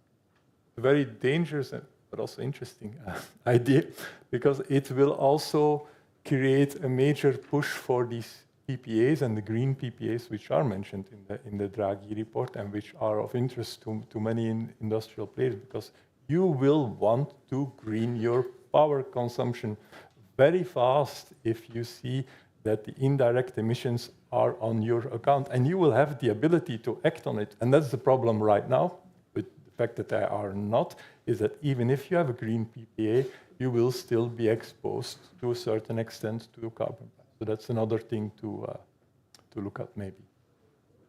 There was a question that came in earlier, whether getting rid of marginal pricing is the magic wand to solving the problem of high prices. I guess this is a...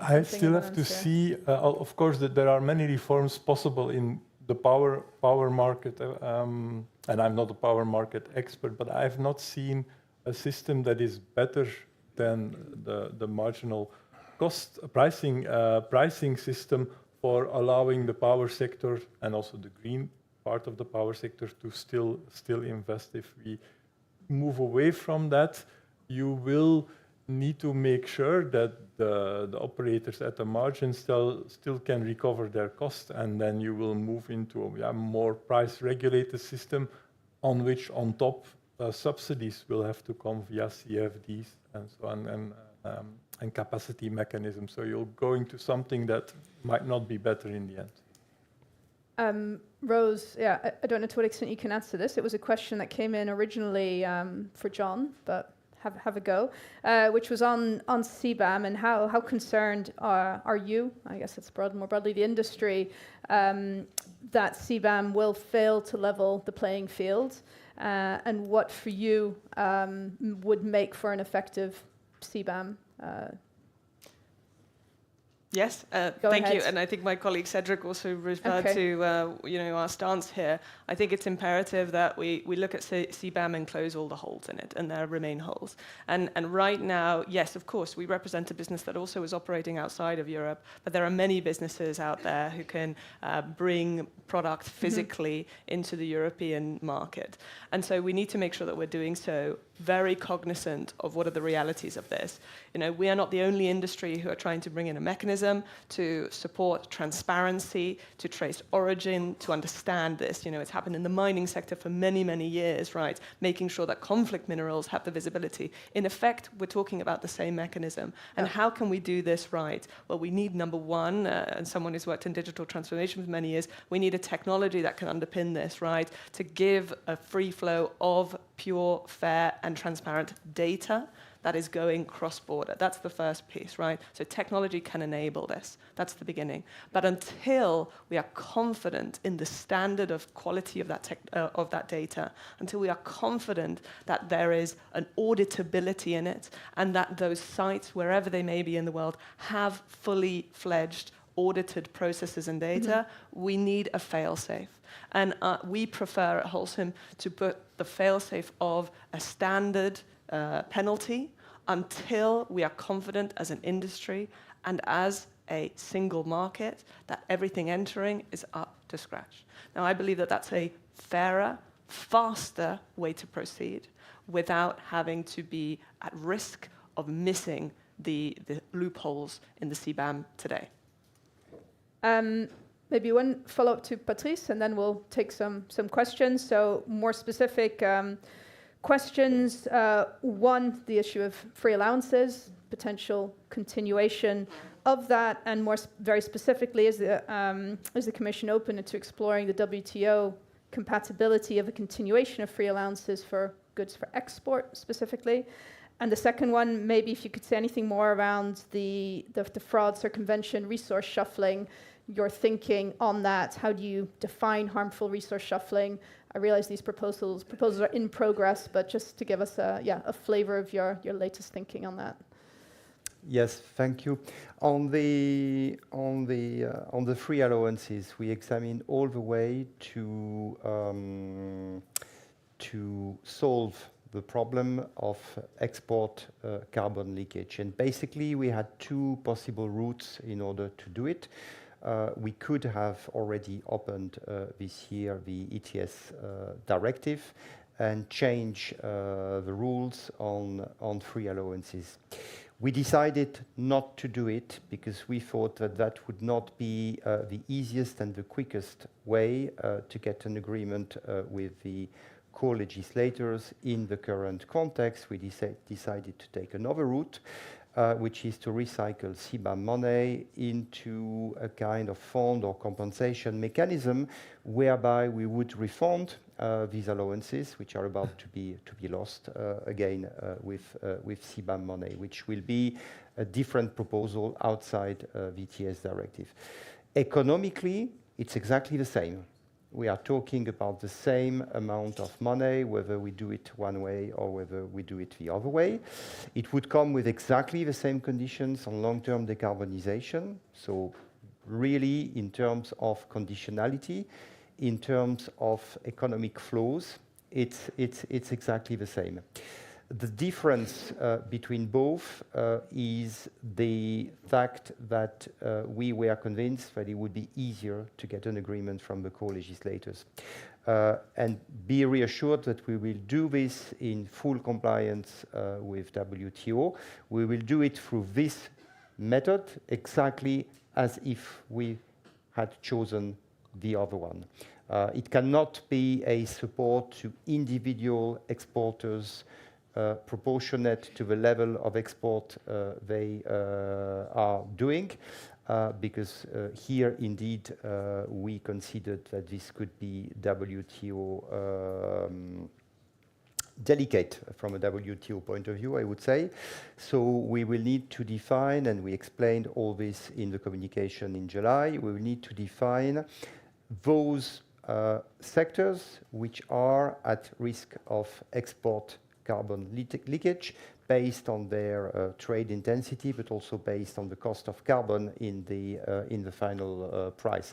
Of course, the details are going to be set between now and the end of the year. We also need to take into account local situations. I'm fully aware that the cement industry has this specificity that the trade intensity is very asymmetric between member states. So that's an answer for the free allowances. For the resource shuffling, this will be part of a broader set of measures on addressing circumvention. We will address the issue of metal scrap, on which we also are aware of a lot of circumvention. And resource shuffling is also something which will be addressed through legislative changes. We are currently studying what is the best tool to do it. Basically, between two extremes, I would say. The current situation is this free choice between accounting or calculating your CBAM based on actual emissions and default values. And they are a little bit put on the same level.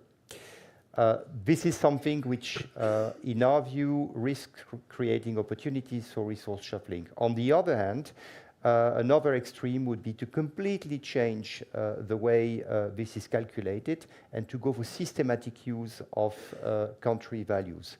There would be another risk with that, is that we would no longer be able to argue to individual businesses in third countries that they have an interest in decarbonization.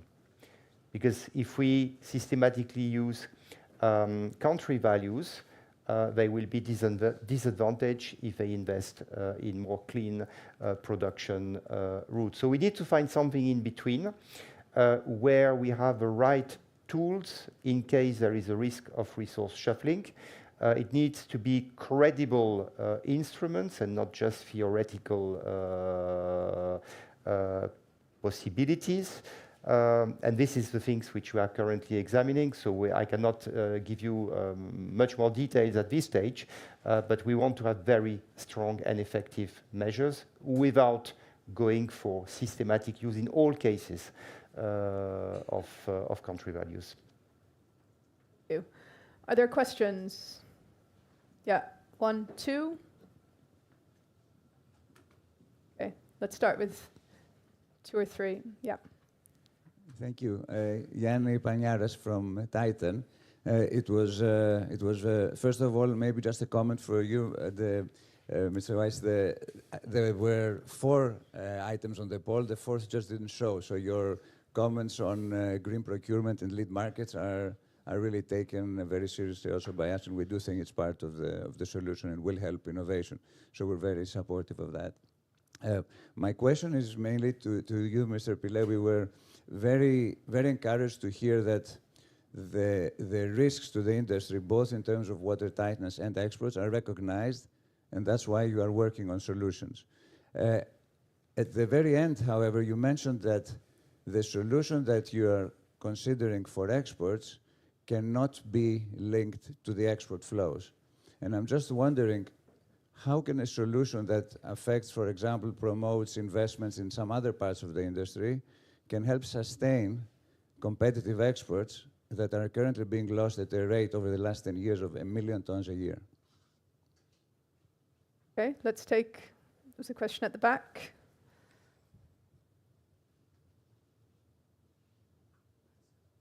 Okay, this one and then the one at the back, yeah. Yeah, go ahead. Thank you. Aniceto Zaragoza from Officemen, Spanish cement producers. I had a question in relation with CBAM. For the time being, you have received a lot of CBAM declarations. You have hundreds of CBAM declarations in our sector. And we are suffering uncertainties about what are the average, what are the value that people is declaring. And then I suggest, why not to make a very simple exercise, taking into account CBAM declaration receiving during this year, and to make an exercise to see exactly where we are. Because if we discover that the average is, I don't know, 400 kilograms, this means that we will suffer a tremendous problem next year, and we can take some measures in advance. Or if the average is something like 1,000, then could be much more quiet, and you know, why not to make an analysis with the data we have today? This is my question. And the final one in this round, yeah, at the back. Hi, I'm Gabriel from Plastics Europe. I have a question for Patrice on CBAM. I understand that support for exports is in the framework of CBAM, but the lack of competitiveness with exports is due to ETS. So is there any measure included in this proposal for sectors that are included under CBAM, that are included under ETS, but not under CBAM, such as plastics, for example? Okay, can we answer these? And then we'll take a second and final round of questions. Yeah, I'll just see how many questions are there. I know there's one here, 1, 2. So we'll take those 2. Let's take those 2 after. All the questions are probably for you so far. So. Thanks. I will try to address all of them.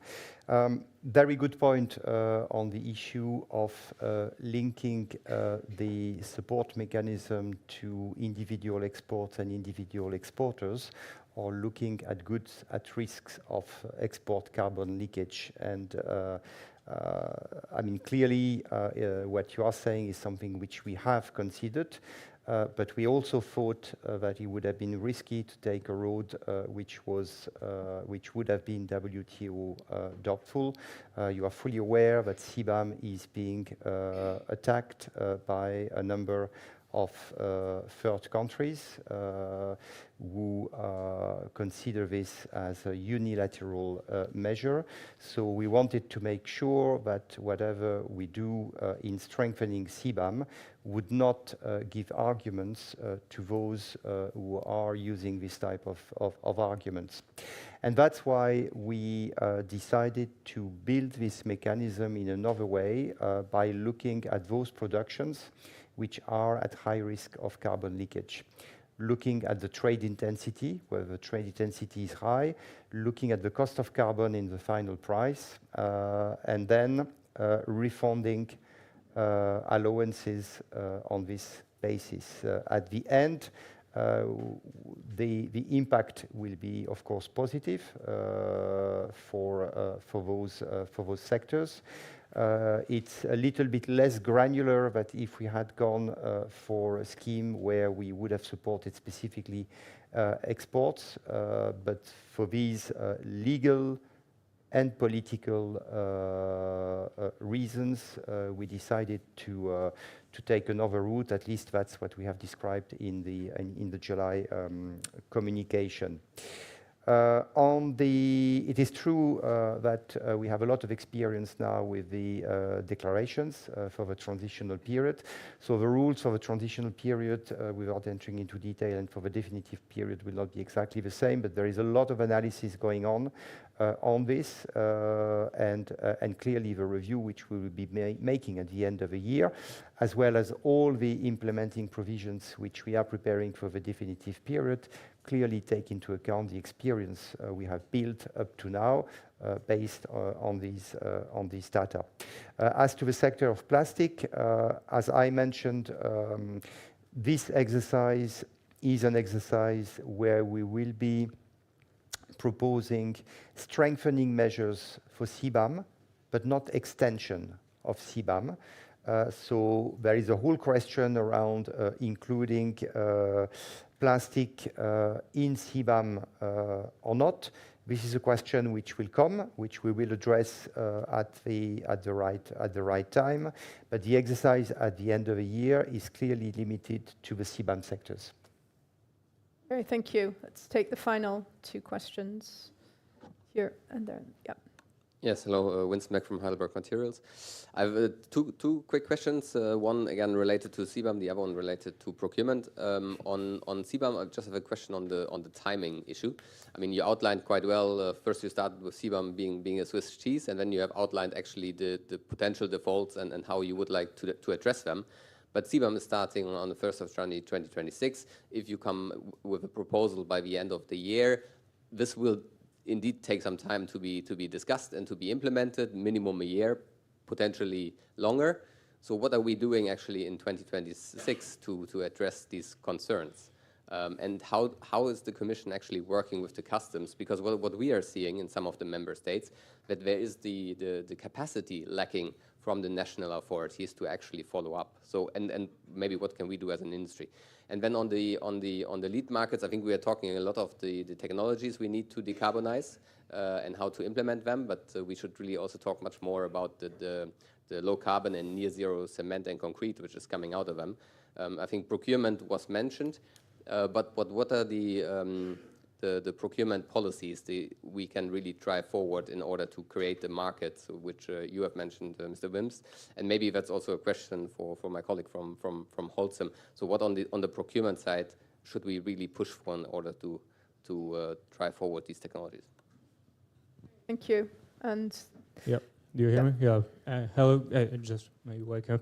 Pierre Blutes from CRH. I have two questions. Okay, one on the CBAM and one question on trade defense. Okay, the first one on the CBAM. You know, in Europe, the EU ETS is a directive, right? But CO2 accountability is also based on other directives, such as the renewable energy directive, such as the CCS directive. And when you think about biomass, any biomass is not necessarily a zero carbon biomass. So my question is really, under the CBAM rules, how do you plan to, I'd say, mirror all those other texts, all those other directives? If, for instance, I don't know, we're importing from a country that's basically claiming that they are using biomass, but it is not basically using these same rules to account the CO2 associated to biomass. This is my first question. And my second question is, you mentioned, I'd say rightfully, what the European Commission has proposed for the steel industry with the safeguard mechanism. I think it's the demonstration that the notion of a leakage is much more holistic than just carbon. There is a labor rights leakage, there is an energy cost leakage, etc. So I was wondering, why would we not consider something more holistic than just the CBAM to protect industries in this continent, the EU energy intensive industries in general? Thank you. Maybe let's start with a procurement question, just to give you a breather. Patrice, Thomas, and Rose, obviously feel free to jump in on CBAM. We're coming up to the end of our time. So for procurement, the terms of tendering should include criteria for the CO2 content, and I think in case if you want to have both worlds, allow CCS for cement, but also allow the alternative cement, and you will have to apply a concrete CO2 standard, and make sure you can make it obligatory at EU level, but make sure that these criteria are at least or even more important than the price criteria, because we know that the price difference will be small anyway. So it's an important market we can create here, and we need to start with it as soon as possible. Also allow for experimentation at the member state level. If we're trying to shove new green procurement criteria up to the smallest bit of standard through 27 member states, it might be difficult. Look also what member states such as Ireland and the Netherlands have done in the past in this regard.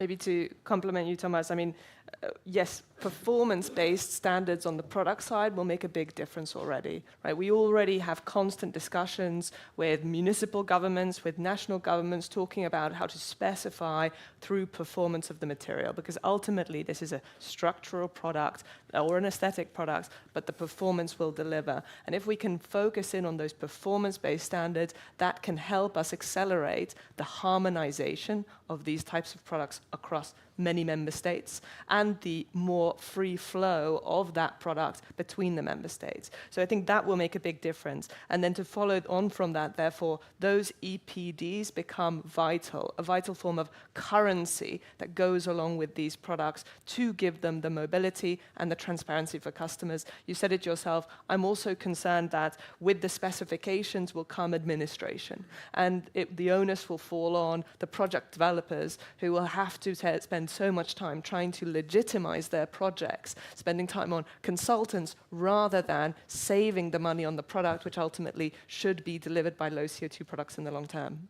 Because a significant part of the procurement is done by local communities. It's like one official having to deal with 1,000 things, having to dive into complex product standards, and so will be too much. We need to make sure that it's simple, accessible, harmonized. Yes. And Patrice, I think. Yeah, thank you. I will start with the last question on whether we envisage to take into account other legislation than ETS legislation in designing CBAM. CBAM at this stage is a measure on which no extension is foreseen in the short term. So at this stage, we have the instrument we have, and we want to make it work. So this may be a question for political discussions in the future, and I understand your arguments.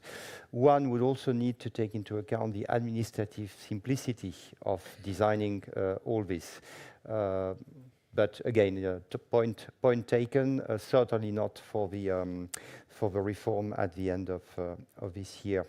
Concerning the other question on the timing, so if you look at what the co-legislators have done on the omnibus simplification, we made the proposal at the end of February, and we already had a political agreement between the three institutions in the mid of June. So that was extremely quick, and clearly we will be ready with a simplified CBAM early next year. So we are also hopeful that our legislative proposals, which we will make at the end of the year, can be adopted relatively quickly. Of course, it will take a couple of months, but we should not forget two things which I want to stress. First, the very first year, the level of free allowances which are going to be removed is extremely small. It's a very small amount. And second, for the export volley, the actual collection of CBAM money is in any case not foreseen before 2027. So what would in practice happen if this proposal is agreed is that in 2027 we would refund 2026 allowances. So for the export volley, the timing issue is not really an issue. And for the two other measures, we hope this to be agreed very quickly. And again, the level of free allowances which are going to be dismantled the first year are very limited. Okay, thank you. Thank you. I'm afraid that's all we have time for. I know a few more questions have come in online. I know at least one other person had their hand up at the end. I'd encourage you to approach our speakers over lunch, if they stay, or grab them on their way out. Can we have a round of applause for the two of them? Thank you.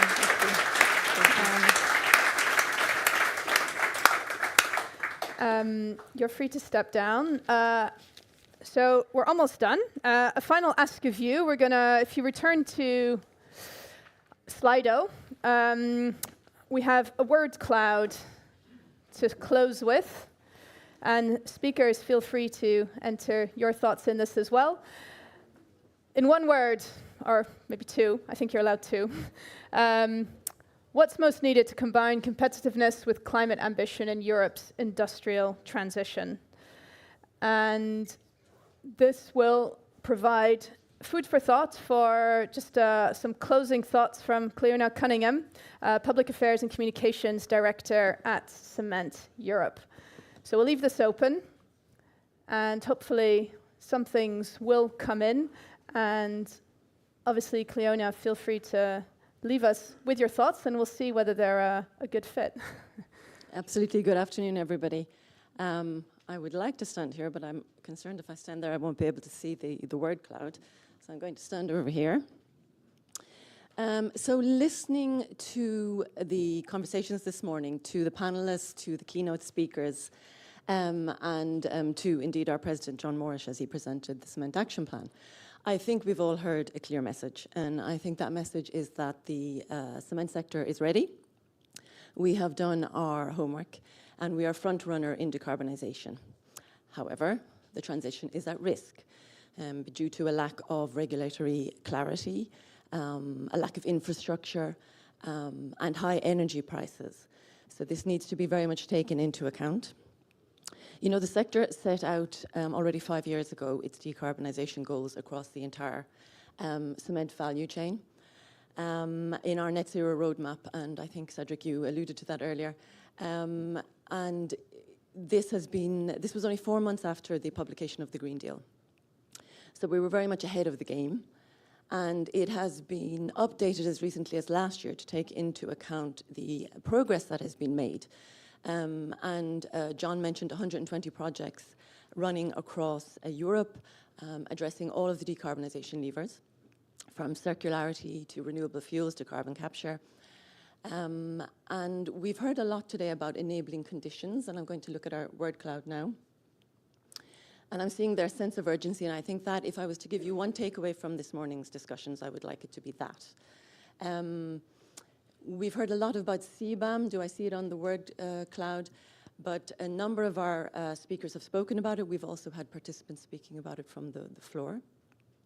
And I think we all agree that what we need is a watertight and robust implementation of CBAM from next January. And it was very reassuring to hear Patrice say that there will be no delays. There can be no delays.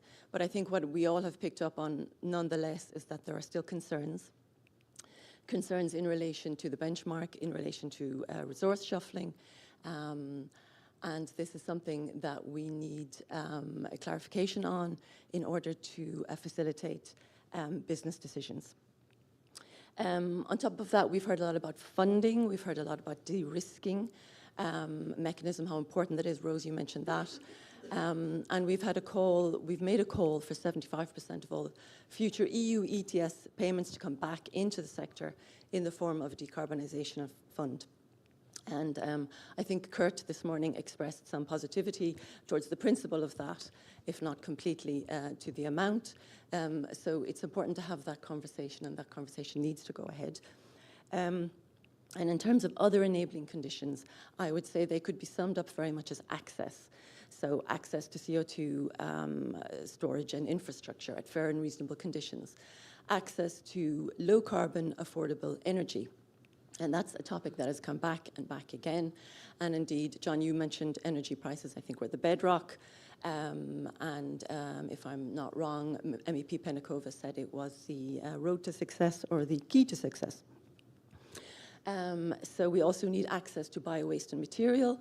The sector is currently the global leader in the use of alternative materials, alternative fuels.